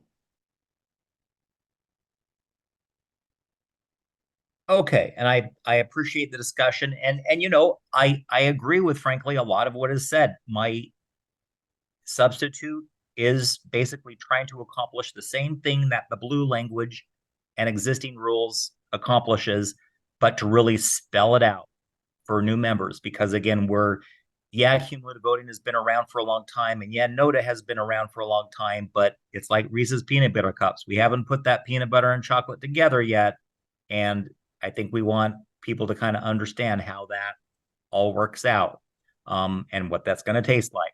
So yeah, as I look at it, the last sentence especially, that I'm hearkening back to the convention where we used approval voting and didn't fill all the seats, and so that scenario is kind of in the back of my mind as I have proposed that language in there, and I also wanted to just point people's attention to this very last sentence that's in the existing bylaws, because I think that also kind of animates my concern, and I was, maybe when we deal with this amendment, address that.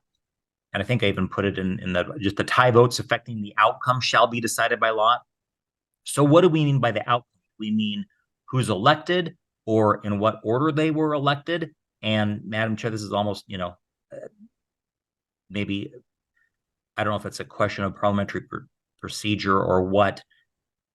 Does it matter if we elect these at-large members in what order they were elected or No. how many votes they got? No, it only matters that they won. That they got elected. Right. What, like and right, what if there's a vacancy, because you're going to say, well, let's look who came in 8th and 9th. the You know what I LNC is mean? not required to do that, and they can consult a medium if they wish. Like there's nothing you're going to do in the bylaws that the LNC has complete freedom to fill a vacancy in any way that it wants. And generally, if there's some kind of tie, our custom is for the secretary to roll a 20-sided die. Okay, great. Yeah. So at the end of the day, no, my feelings aren't hurt if this gets voted down. It is, as I think Mr. Roulette and some others have observed, it really done in the spirit of, since this is kind of a new thing we're doing, just to really spell it out. And then, maybe after a year or so, dial it back. And I would just hate to have this thing go down because people are confused about how cumulative voting works with NOTA. And so anyway, that's the intent of it. And maybe people be thinking about just a separate question. Do we want to divide the question of, we haven't talked at all about replacing regional, and maybe that's great. Maybe we're all on the same page on that front. And then it's just this cumulative voting piece. The question is, should we divide the question, right? So that's it. Thank you.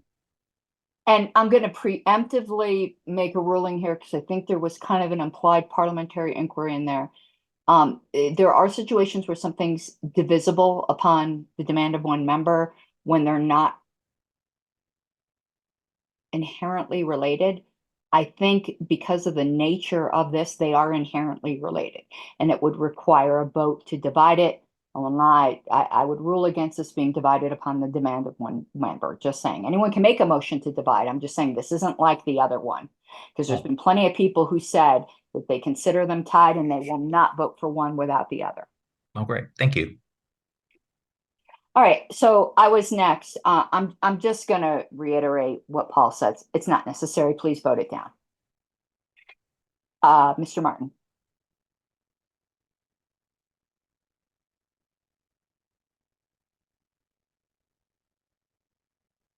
Mr. Martin was expecting me to speak for my normal 10 minutes, and he wasn't ready. Mr. Martin. Oh, I am sorry. I was on mute. Thank you, Madam Chair. I move to end debate on this amendment. Okay, there is a motion to end debate. I'm going to ask, is there an objection to ending debate? Hearing no objection, debate is ended because there was a lively debate. Ms. Arrowood, I'm going to have you take a roll, but let me explain what the vote is. A yes vote would strike the blue language that's on the screen and insert in, let me highlight the language that will, I keep losing my mouse, that will be inserted. A no vote will keep the blue language as originally proposed by Mr. Bracco. Ms. Arrowood, whenever you are ready. Arrowood, I'm going to say no. Bracco. No. Szelski. No. Latham. Yes. Martin.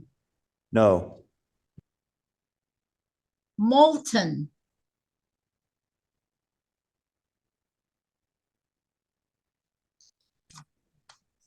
I'll come back to him. Rowlett. Yes. Rufo.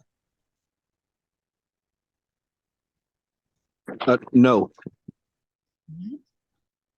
Seebeck. No.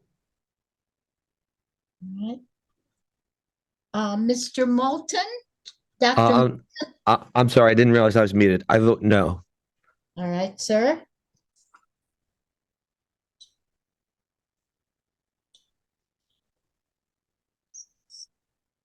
Madam Chair, at this point, we have 2 yes, 7 no. Do you care to vote?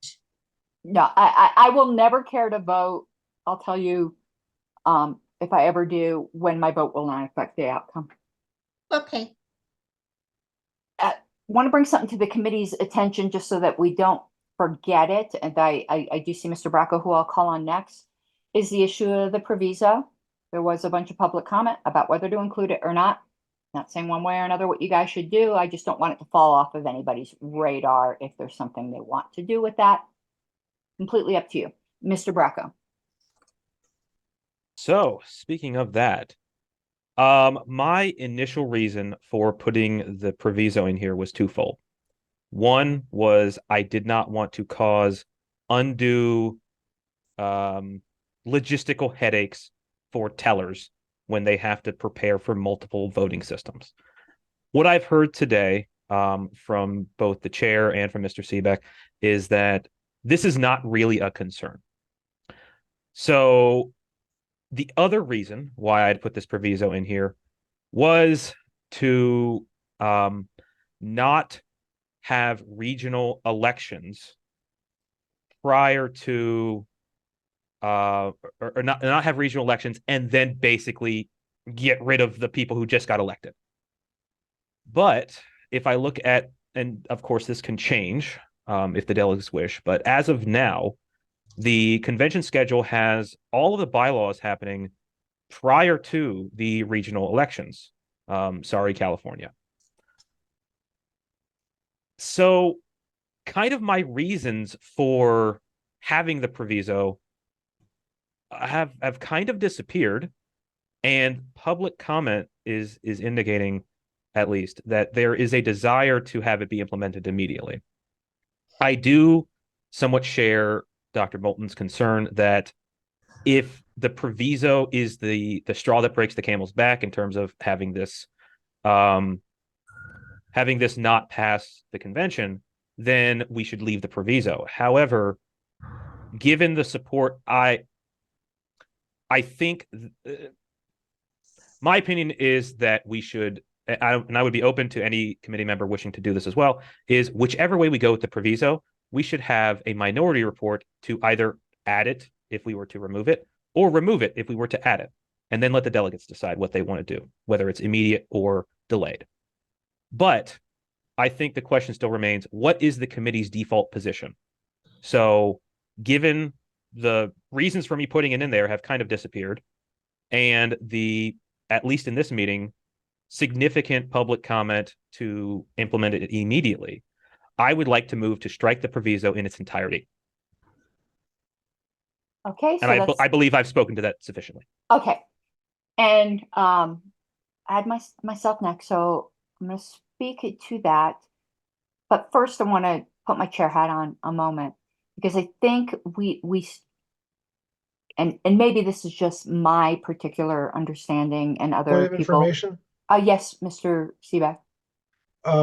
Was the proviso part of the original motion or was it added? I'm confused as to No, it was where we're part at. of what he moved. Okay, thank you. I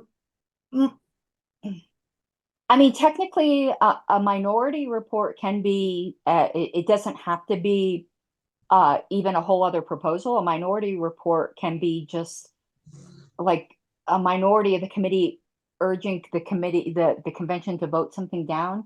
But please understand something on bylaws. There's no automatic right to a minority report like there is on platform, unless we do have that proposal. But unless we put that first, we're adding time by stacking minority reports on bylaws. And I would really encourage people, unless you have an entirely different proposal or something really significant, please let's not do that. If anyone on the committee wants to argue a different way, everyone but me is going to be on the floor and you could get to a mic. Because you're on the committee, let me make this clear.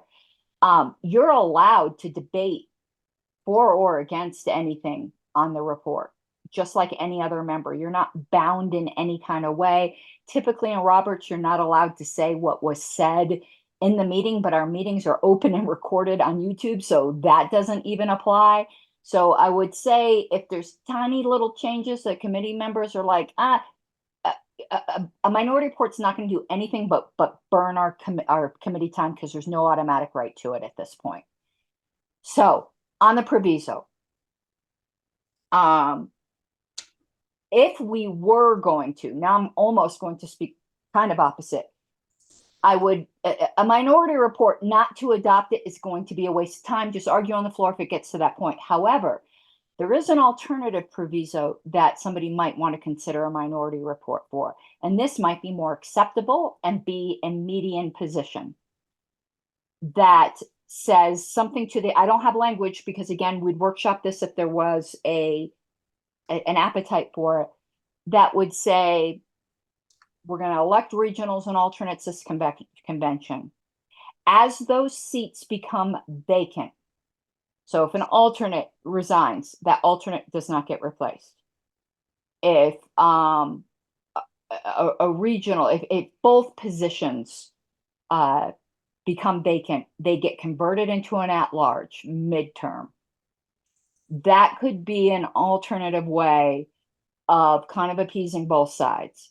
Because I can tell you, typically, regions are where you see the biggest shift. But I don't have any language for it because, again, I'm not moving anything like that. This is not, unless there is just overwhelming support, this is not going to pass after the initial 8 or 10 minutes of presentation, whatever it is, without amendment. It's probably going to go to the second phase. And if someone wants to add a proviso, they can. We have language that we've looked at we've already kind of workshopped that someone could propose if they read the room. I originally wanted the proviso because I was concerned about Region 4, but we've heard from the chair of Region 4 who would inform his convention that this is a possibility, that whoever gets elected, you might not have that position, and he can break that bad news to his convention. Caucus elections are not until Friday night. Our bylaws report is Friday day. Nobody's going to get unseated except for potentially Region 4. And the California chair is here right now. So he's willing to be the bad guy on that. I'm in favor of striking the proviso. It could always be Madam Chair, check the chat, please. added in later. Yeah. Particularly if it's Mr. Malagon, we definitely want to remove him because that's, it's Mr. Malagon. So that's all I have to say. I don't know who was next, but I know Mr. Seebeck hasn't spoken as nearly as much as the rest of us. So I'm going to go to Mr. Seebeck, Dr. Moulton, and Mr. Rufo. Actually, Mr. Rufo was ahead of me. Okay, then Mr. Rufo.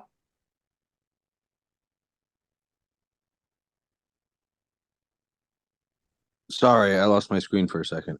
I just wanted to say I support getting rid of the proviso. Let's just do it. Rip the Band-Aid off. That is what it is. Thank you, Mr. Rufo. Dr. Moulton. Yeah, I support leaving the proviso because I think it makes this more likely to pass.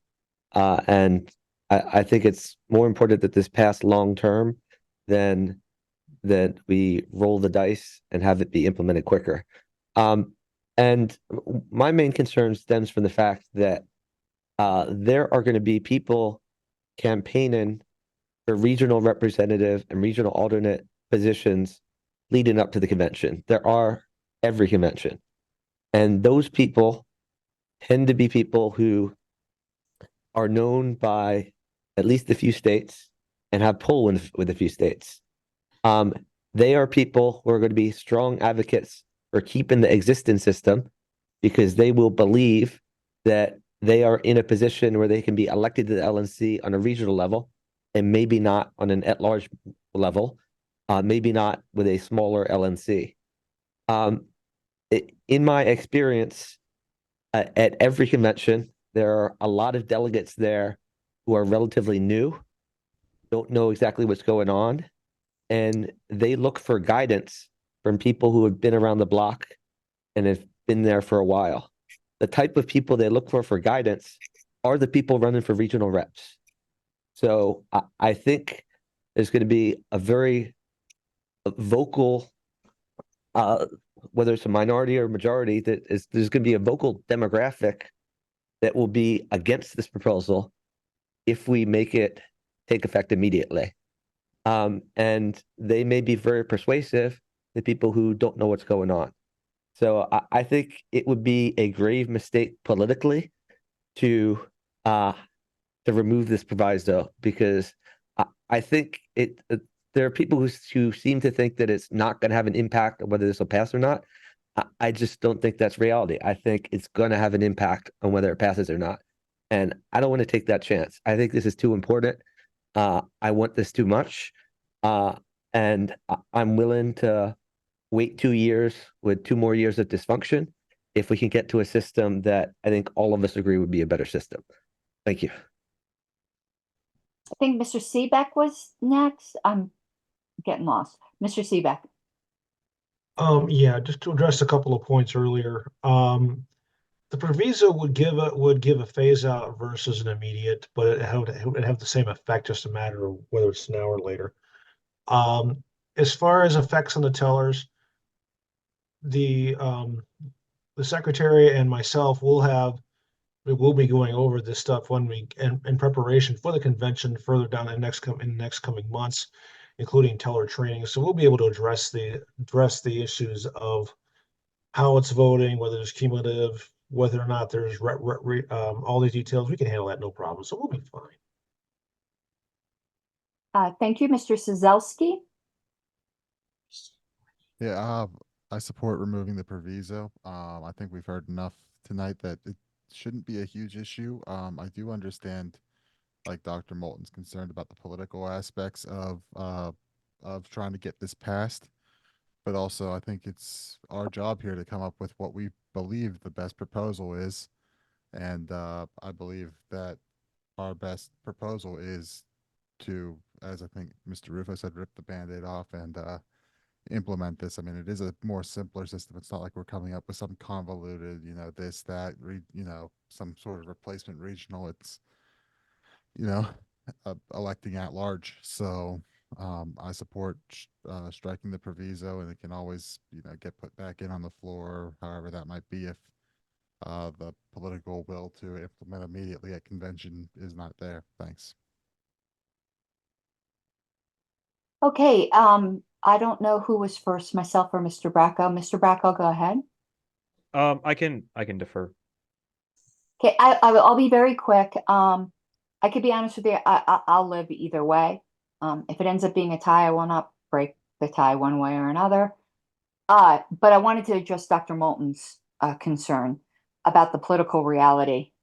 And I think Dr. Moulton will appreciate where I'm coming from with this. So will, I'm sure, Mr. Latham, just speaking like almost from a legal perspective, when you go into a mediation, you don't offer what you might think are your best terms right off the bat. You keep something in your back pocket. And if some people are arguing against this because it goes into effect immediately, then we could put ourselves in the position of looking like we're giving something in the debate period. Well, then just add a proviso. So someone argues very persuasively and fire and strong, during that privileged period of 8 or 10 minutes, whatever that is, I always forget, to vote it down because it's going to go into effect immediately. Then Mr. Reasonable can come to the microphone and say, I hear you. That's reasonable. Why don't we add a proviso? And I think actually that's the political move that can get things passed sometimes, where you show that you're willing to compromise. I slightly disagree with Mr. Sizelski, and I know people have disagreed with me on this a lot.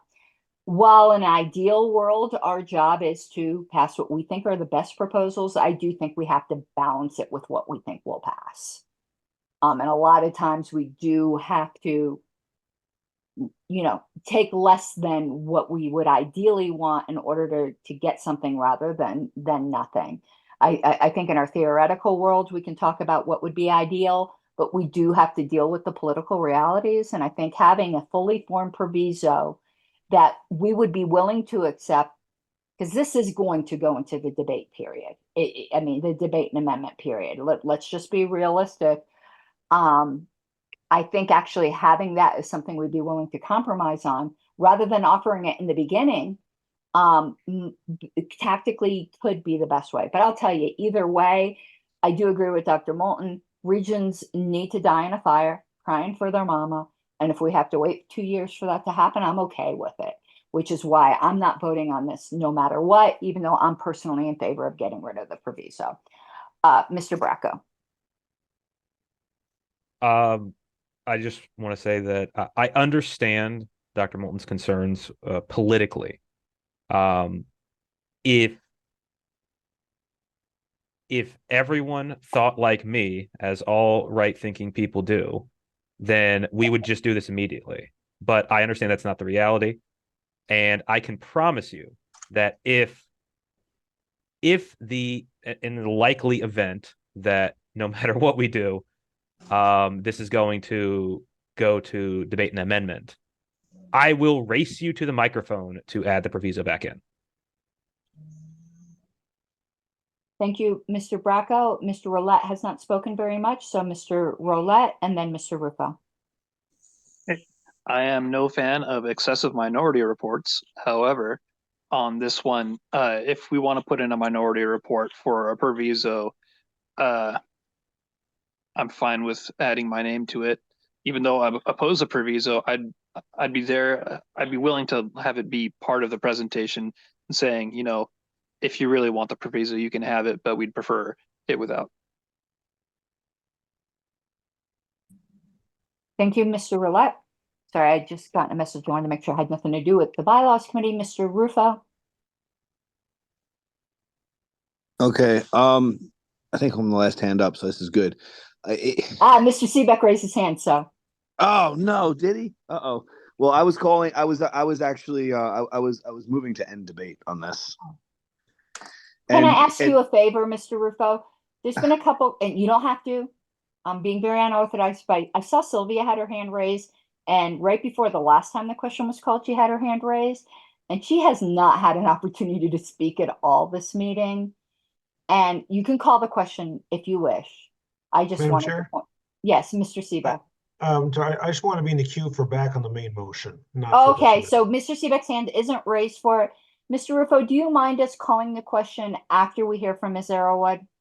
Sure. Ms. Arrowwood. Well, I was going to call the question. Oh, Beautiful. Okay. Now everyone loves you. Okay, is there any objection to calling the question? This is only on deleting the proviso, which means we'll go directly to a vote, a yes/no vote on whether or not to delete the proviso. So it doesn't adopt anything yet. We just go to a vote. So is there any objection to going to a vote? Okay, seeing no objection to going to a vote, there was dissent. Ms. Arrowwood, we're going to take a roll call vote. A yes vote will delete the proviso. A no vote will keep the proviso.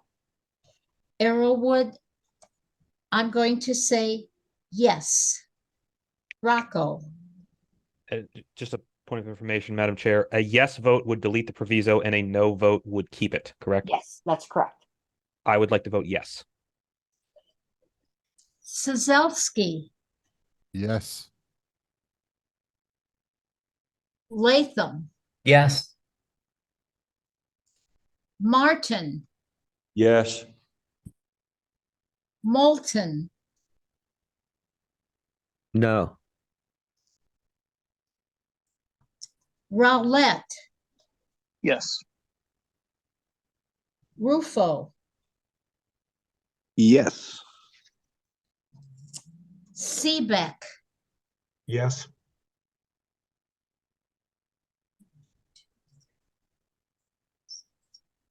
Madam Chair, we have at this point 8 yeses and 1 no. I will So- not be voting. All right, thank you. All right, so the proviso is deleted. I'm keeping this language just on the screen rather than deleting it just from the screen. I'm going to put it like into a little separate document so that we have the good language in case this needs to be moved. I don't want it to be gone.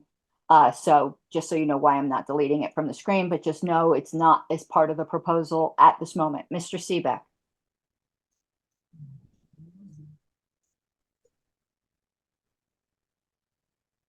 Helps if I unmute myself. I have a point of information. Are we, because I lost track a little bit, are we just dealing with a rule specific amendment here, or are we dealing with issues regarding regional representations within the rest of the articles?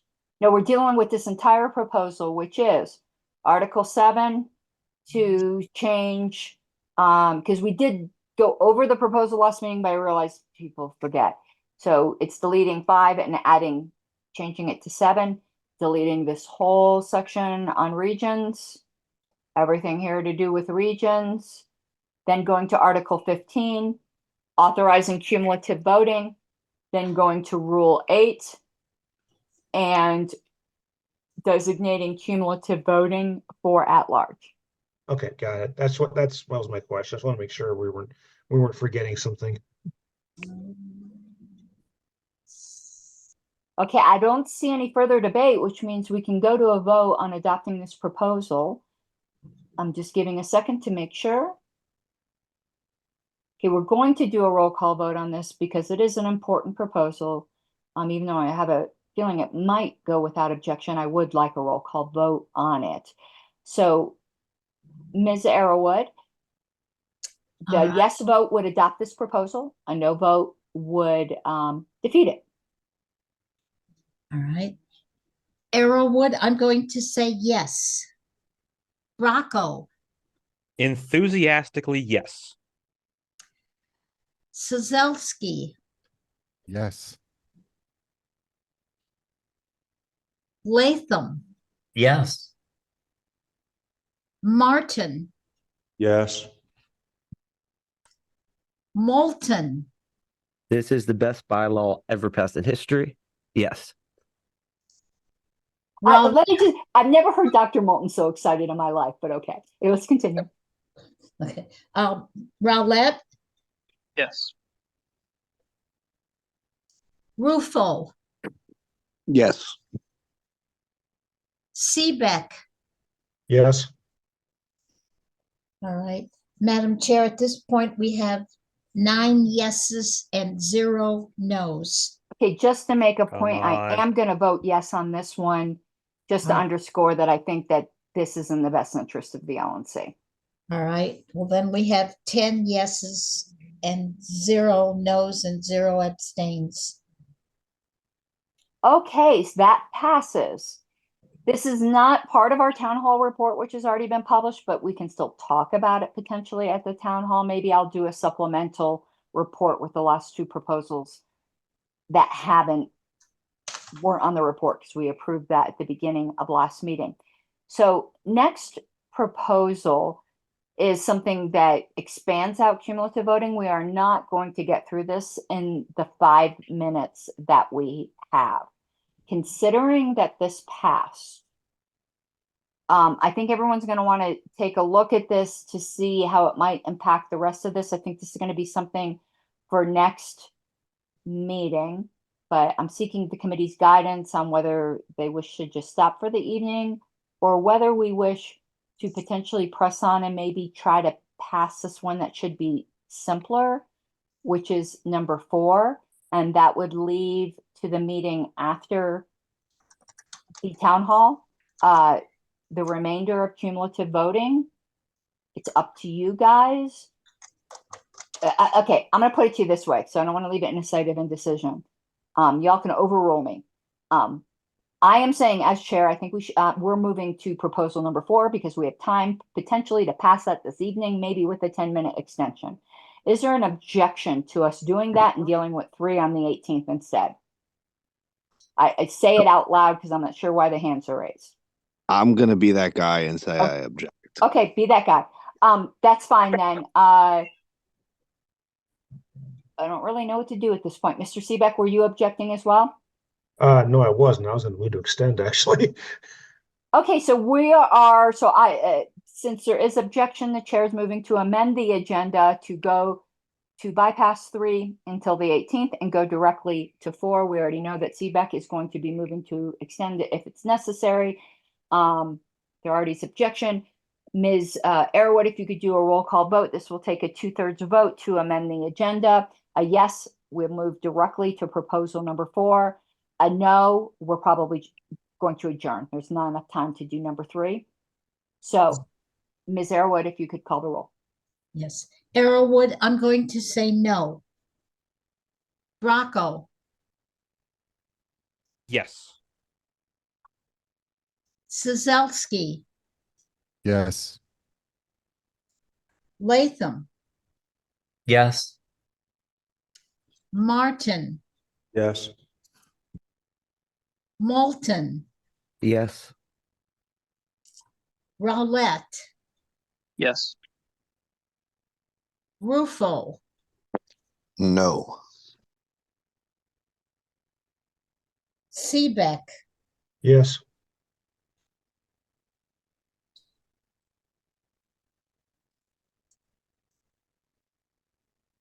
Yeah, I have it as 7-2. Yes. Okay, I will not be voting. That's definitely 2/3. We're moving on to proposal TT. This is Mr. Bracco's. We're not yet at the time yet for Mr. Seebeck to extend time. I'll call upon you once time is expired. Mr. Latham, if you'd like to speak to your proposal. Sure. And by the way, I don't think we need SS for what it's worth, because it basically has the same language, just for what it's worth, that we just passed. So I don't think it's necessary anymore. Well, let's talk about that on the list potentially, but let's deal with this one. Okay. As the rationale states, there was a, let's see, sorry, I gotta read this. I didn't think we were gonna get to it tonight. Oh, and I have SS up in front of me rather than TT.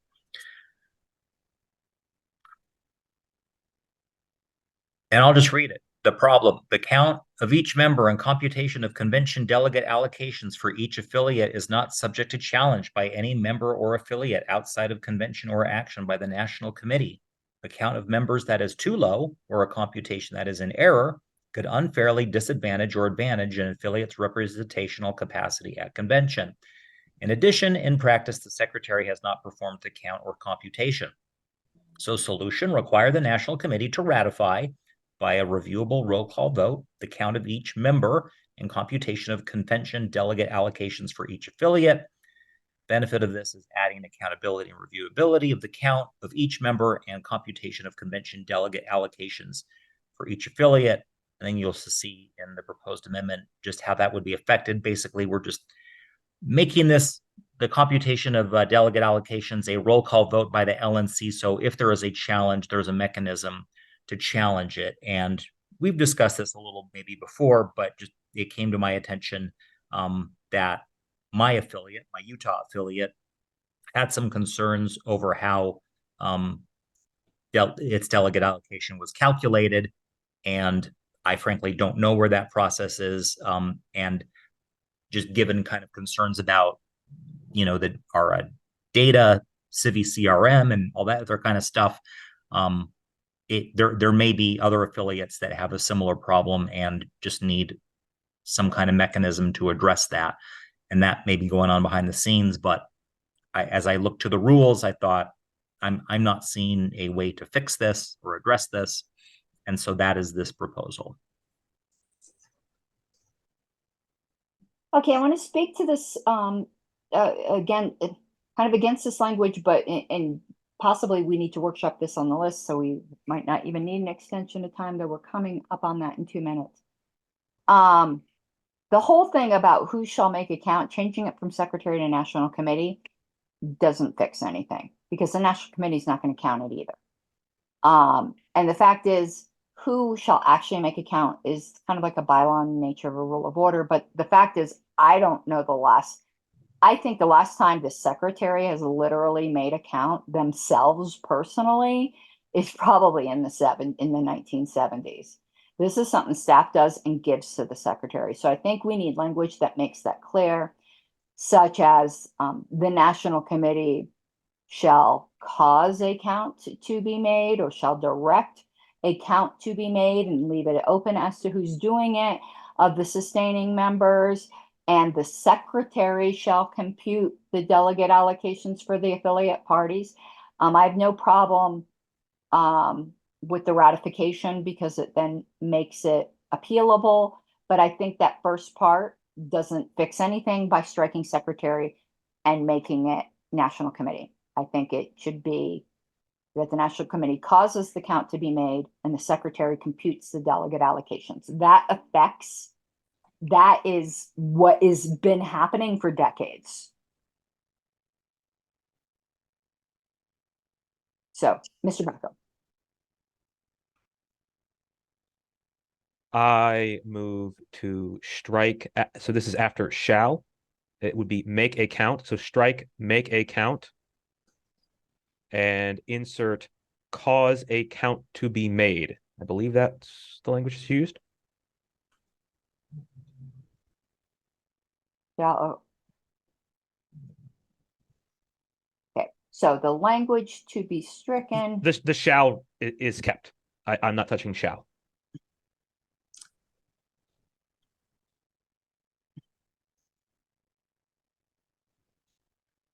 So and now, Mr. Seebeck, if you wish to move to extend time. Yes, move to extend time. Let's see, what time is it right now? It is 10:06 to 10:15 or a resolution of this proposal, whichever comes first. Okay, is there any objection to Mr. Seebeck's motion? Hearing none, we're moving forward to Mr. Bracco's amendment, which again is to strike make a count and insert cause a count. Mr. Bracco, if you'd like to speak to that. The to be made is part of the amendment as well. Oh, never mind. Let me. Is So it? yeah, cause a count to be made. It already had to be made in there. Didn't it? I don't believe so. Oh, okay. I Sorry. wouldn't make a count to be made. Yeah, that doesn't make any sense. Yeah, you're right. I think that you have actually spoken to this sufficiently, so I'll just leave it. Can I suggest that you probably want to change something else? Because it's not its count anymore. It would be the count.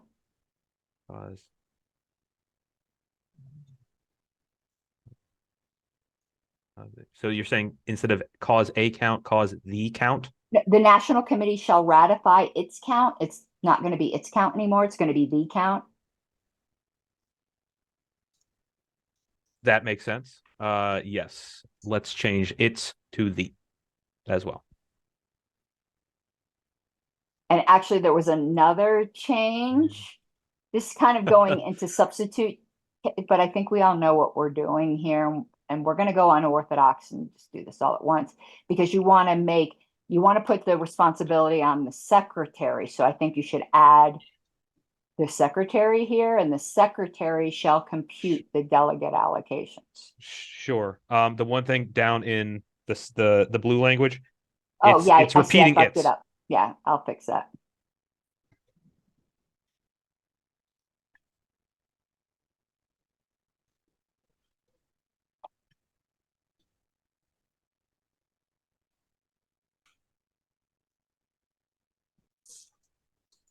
And I know what people are this is the motion. So I know it's unorthodox. If people want to object, please don't. The only question I have, which we can deal with in a subsequent thing or whatever, or maybe this is just going down the weeds because the problem I'm going to bring up already exists. Maybe. What if the National Committee doesn't ratify the count? What if they vote it down?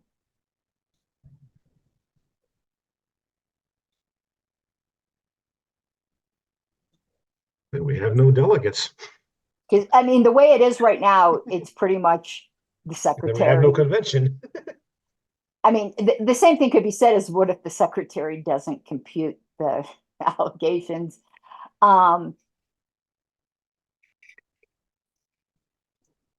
This kind of, I don't know. I just don't want to be causing another problem. I do think this fixes the current problem. I'm just worried about future problems, Mr. Cizelski. I might be speculating on that, but voting it down, I mean, unless there was, I mean, if we, I think it would probably just take something in there to list the reasons why it could be voted down, and then it would be reviewable to the JC, who could say, no, that wasn't a legitimate reason to vote it down, and probably, I don't know, like you said, maybe this is just, maybe that's getting too much into the weeds, and we just focus on fixing this issue. Mr. Bracco? Since it was stated, I would just like to say, if we're expanding the JC scope to do this, I just want to vote it down. That's too much. This is not that big, and we're causing more. If we're going there, we're causing more problems than we're solving.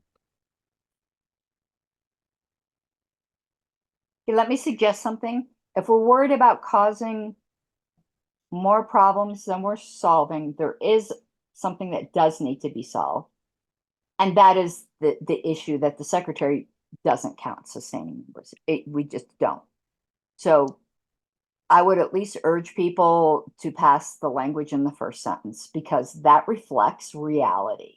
It doesn't deal with the challenge issue.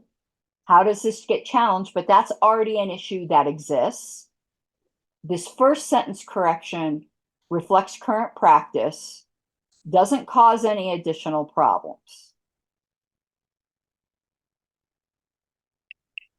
Perhaps this question should be divided between the two, because I do think these are separate issues.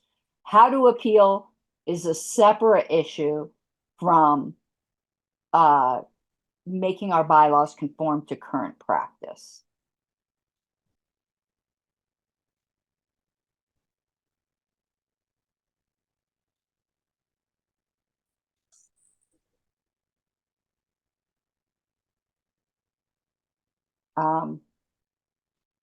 And let me tell you,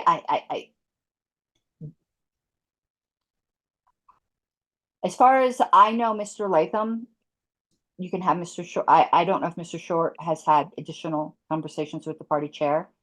I think the data we gave Mr. Short has satisfied him that the counts are correct, or correct enough not to make any difference in Utah. I can't speak for him. I haven't seen anything since we gave him the data he requested. I can tell you from my investigation, without looking into Civi, but talking with staff, bringing up the various scenarios, I'm confident that they're correct. I think it's possibility there's an error of 1 or 2. It's not enough to make a difference. There are some issues with people whose addresses they never updated with the national party. That's been a problem since day one. We cannot unilaterally change somebody's address. So if somebody moved from Utah to Florida, that's not something we ever dealt with. That has always existed. I'm profoundly unconcerned about that. That is up to people to keep their information. Were there a couple who renewed and for some reason it didn't process to the next day? I do not believe that's an issue in which it would make a difference, but Mr. Short might disagree. Just in thinking about this, I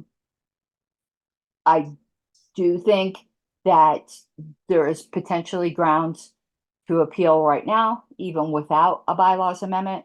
But worse comes to worse, where it would be, the issue would have to be raised is at convention during credentials report. That is always the proper place to raise delegate issues. Now, of course, then a state chair might go, well, if I say I'm entitled to another delegate, do other states then lose a delegate? Well, that's kind of the chance you're taking. If I have the spreadsheet where I can easily recalculate if that's what the convention decides. But anyway, just wanted to say, I do think there's such a thing as constructive decisions of the LNC, just like there's constructive disaffiliation. But anyway, Mr. Latham and Dr. Moulton. Yeah, just again, this came to my attention as an affiliate concern, but again, just in trying to solve a problem, this is probably beyond my affiliate, and other affiliates may be experiencing the same thing. So I'm a little that I'm somehow making a problem. If national is screwing with delegate counts, that's a big deal, and that ought to be appealed. And to sweep it under the rug and just say, well, sorry, you're just going to have to suck it and take what the numbers that we give you, not acceptable. That's why I'm supporting this Okay, proposal. I want to object here just for a second. I don't think you're doing this, but considering what happened last committee, I'm very gun shy. Are you suggesting that this LNC has screwed with delegate numbers? No, Madam Chair, let's Okay. not make false allegations against me. I'm responding to Mr. Bracco's Okay. argument. I just know that I'm after what making happened problems last where meeting. they don't exist. Okay. You're saying some potential future LNC might do that and you want there to be recourse. Exactly. You don't want to be this. Believe me, I've been through hell this past week with my great conspiracy to unseat delegates, allegedly. Mr. Bracco, or Dr. Moulton, excuse me, then Mr. Bracco. Just real quick, I'm not in favor of the whole proposal because I just think it's a solution in search of a problem. Our party has survived 50 years, and this is the first time I've heard of any issue, and it seems like that issue has been resolved, and now we're talking about possible future issues, but I don't think this is really going to come up. So I would rather focus our limited time on proposals that have a profound effect on the party than language that's been in here for 50 years and hasn't been much of a problem. Thank you. Thank you, Dr. Moulton. Mr. Bracco. Just going to lower my hand, actually. I'm trying to lower mine too. Mr. Latham. So yeah, I hope it's not a problem, but I've been hearing so much discussion about, Civi CRM and migrating the database. I think we just ought to be careful and again, create a mechanism. I hope this mechanism never needs to get used. We might not even get to debating and introducing this proposal at the convention. But I think it's a problem that's out there. And right now we just don't have a mechanism for an affiliate to appeal that. Now, constructive maybe, but let's just make it clear that that's all this proposal does is to give an affiliate an option to appeal that and not have to do it on the floor. Yeah, they can do that too, but this I think provides another way to do it outside of the convention, which I think will be a lot less messy.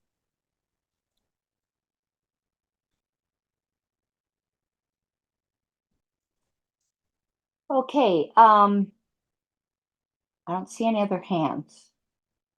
So I'm gonna do something that everyone's gonna be mad at me for. I am, as a member, saying these are two unrelated concepts, and I hate the word demand, but that's what Robert says, demanding division on this between the first sentence and the second sentence.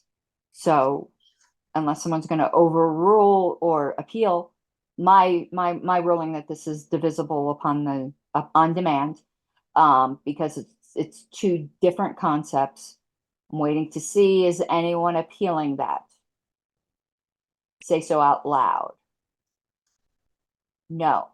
So we're on the first sentence first. Mr. Seebeck, did you wish to debate on the first sentence? I call orders of the day, actually. Okay. Is there a motion to extend further? So move to 10:30 Central, So for an additional 15 minutes? or whatever it is, yes. Is there an objection to extend for 15 minutes? Hearing none, we are extended. Is there any debate on the first sentence? Is there any objection to the changes in the first sentence?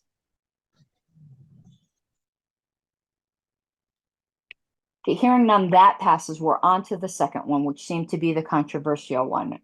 We can hear debate on it, or we can go to a vote. So raise your hand if you wish to speak on that, Mr. Bracco.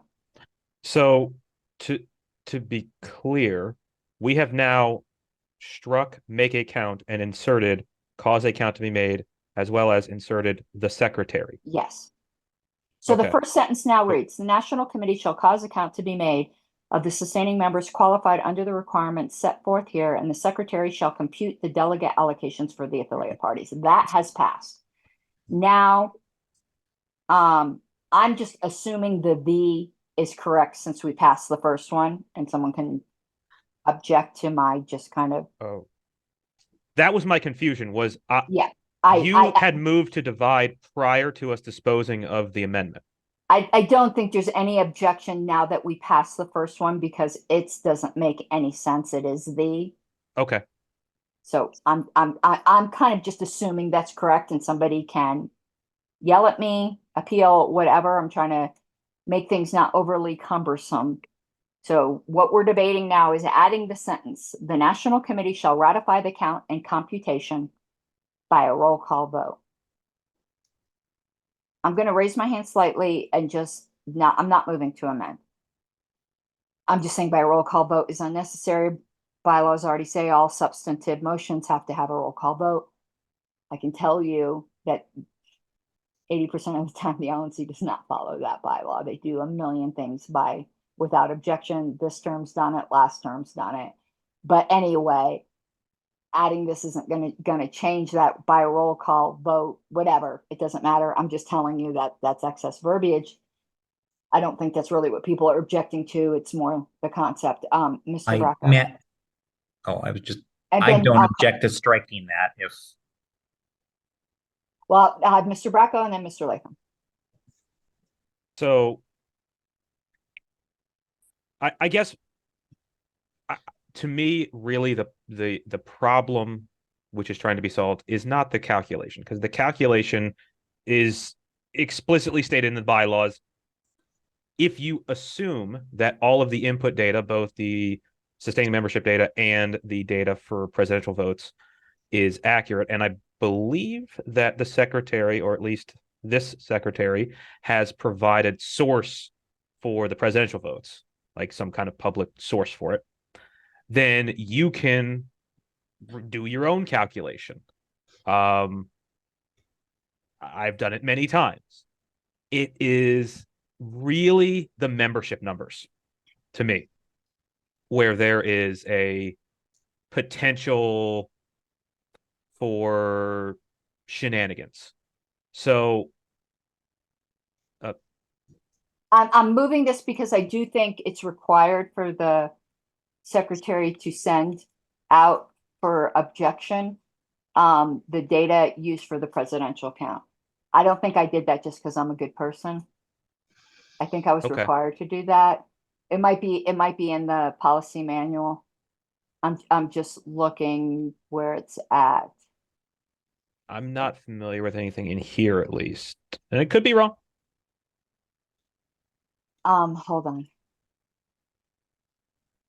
Because there is a rule or something. Did you need that on the screen to keep debating? Because I was trying to look up where there is a rule for that. So I didn't come up with that myself. I guess I would just maybe parliamentary inquiry. Let's assume that the sustaining membership count is correct. Like we passed this, the LNC ratifies it, but for some reason the count is wrong, or the calculation is wrong in some way, given that sustaining membership. That would certainly be appealable at the convention. Could it be appealed prior to the convention? Because, I mean, members could just do the math, too. 2 points I'm going to answer for you. It's in the policy manual that the secretary shall distribute to each affiliate party the presidential vote total, which the secretary proposes to use. So that is in the policy manual. It's not in the bylaws. It's that number is not correct anymore because we've revised the policy manual. We've simplified the policy manual greatly, but that's still in there. And Alicia Matson did that as well. So it wasn't just me. I can't speak for anybody prior to Ms. Matson. It would be up to the JC whether someone can appeal that. Do our bylaws explicitly allow an appeal of that? Explicitly, no. But we have a custom of allowing appeals on constructive decisions, such as constructive disaffiliation. I think that that precedent certainly lays the precedent for constructive decisions of the LNC. However, that's going to be up to a JC. If I were on the JC, I would say yes, but I'm not. But that is my opinion. And if I were a member, I wouldn't hesitate to argue a constructive decision of the LNC on things of consequence, such as that. But is there a black letter right to that? No. Dr. Moulton and Mr. Latham. One brief point of where this kind of has come up in the past. When Bob Sullentrup was secretary, we had several states where our presidential candidate was not on the ballot. It might have only been Oklahoma. I'm not sure, but in Oklahoma, we did not have ballot access. They did not tabulate write-in votes, and he put on the LNC list basically a message that someone from Oklahoma had sent him an affidavit swearing that he wrote in, I don't remember who it was, whether it was Bednarik or whoever. And he said because of that, he counted 1 vote for the presidential candidate instead of 0 votes in Oklahoma. And because of that, they got 1 delegate allocated instead of 0. So that is a situation where was a decision made. And people may argue one way or another whether that was the correct decision. That was a JC decision? No, that was a decision of the secretary. Okay, gotcha. Oh, yeah, you said Bob Sullentrup. Thank you. Mr. Latham? And just recall that we passed a proposal a while back to alter delegate calculations. So presidential vote totals, if it passes, presumably will pass, will be going away. So yeah, we're just leaving the membership, which I think some folks acknowledge that's where the shenanigans can come into place. And yeah, policy manuals can't be changed. That's why my request here is that let's just make this explicit in the bylaws. So affiliates who are, worried about some kind of conspiracy and shenanigans going on can be assured that if that happens with the delegate counts, they have a path to appeal. I mean, not doing this, I just think is very suspect. I don't get the pushback from making delegate counts an accountable decision by the LNC, and encourage support of this proposal. I could tell you my pushback, Mr. Latham, is somewhat Dr. Moulton's, is that we've existed for this long. But my concern more is what if the National Committee doesn't ratify it? Right now, it's kind of automatic. But my mind is blown by the idea. Remember, we even talked about this, that I think maybe this language should be more like the JC rules, that the LNC has to actively overturn it. So it's a passive thing rather than an active thing, because this whole active thing is making me very uncomfortable. What if they don't? Mr. Latham. Okay, and I'm supportive of that. Just again, a workable mechanism, and what you propose, I think, is a workable mechanism. I was also just going to add, I don't mind striking that last by a roll call vote. You said that's unnecessary. I suppose if I want to move that amendment, maybe there won't be an objection. That's fine. We're coming up on time. Here's what I suggest. Why don't we try to workshop some more passive language? Because I think that'll overcome my objection. I don't know if it'll overcome everybody's. Take a look at the way the language is used about the JC rules. Maybe, I don't know. Okay. Yeah, I'm open to that. So we passed the first part, which solved an actual procedural issue that reflected reality. Our bylaws should reflect reality. Fix that. I think this is something that could pass really, if we even get to it. This other one, I think we need to think about maybe a little more. So why don't we workshop this on the list with the goal and you said that one proposal might not even be necessary now that we passed Mr. Brackos. I actually think it is, because you wanted to make it for JC as well, but you might want to look at it. Because I think you just need to maybe narrow the scope of your last SS, because right now we're still doing approval voting for JC. If you wanted to make that cumulative voting as well, that hasn't been dealt with. Thanks for letting me know. I'll take a closer look. Okay, is this debate at all, Mr. Bracco or Mr. Rolette, or is this commentary that can wait till adjournment? It can wait till after. It can wait till after. I prefer it to wait till after adjournment. Okay, so we are at orders of the day because it is pretty much the end of the extension of time. I think we've all kind of agreed we're going to workshop this second sentence here, see what we can come up with. It'll go on the next agenda. The 11th is the bylaw, the town hall. The meeting after that, we're anticipating being done with our proposals, so it might not happen, but that's what we're anticipating. And then we'll plan from there. So the chair calls this meeting adjourned at, it's 9:31 Mountain, 11:30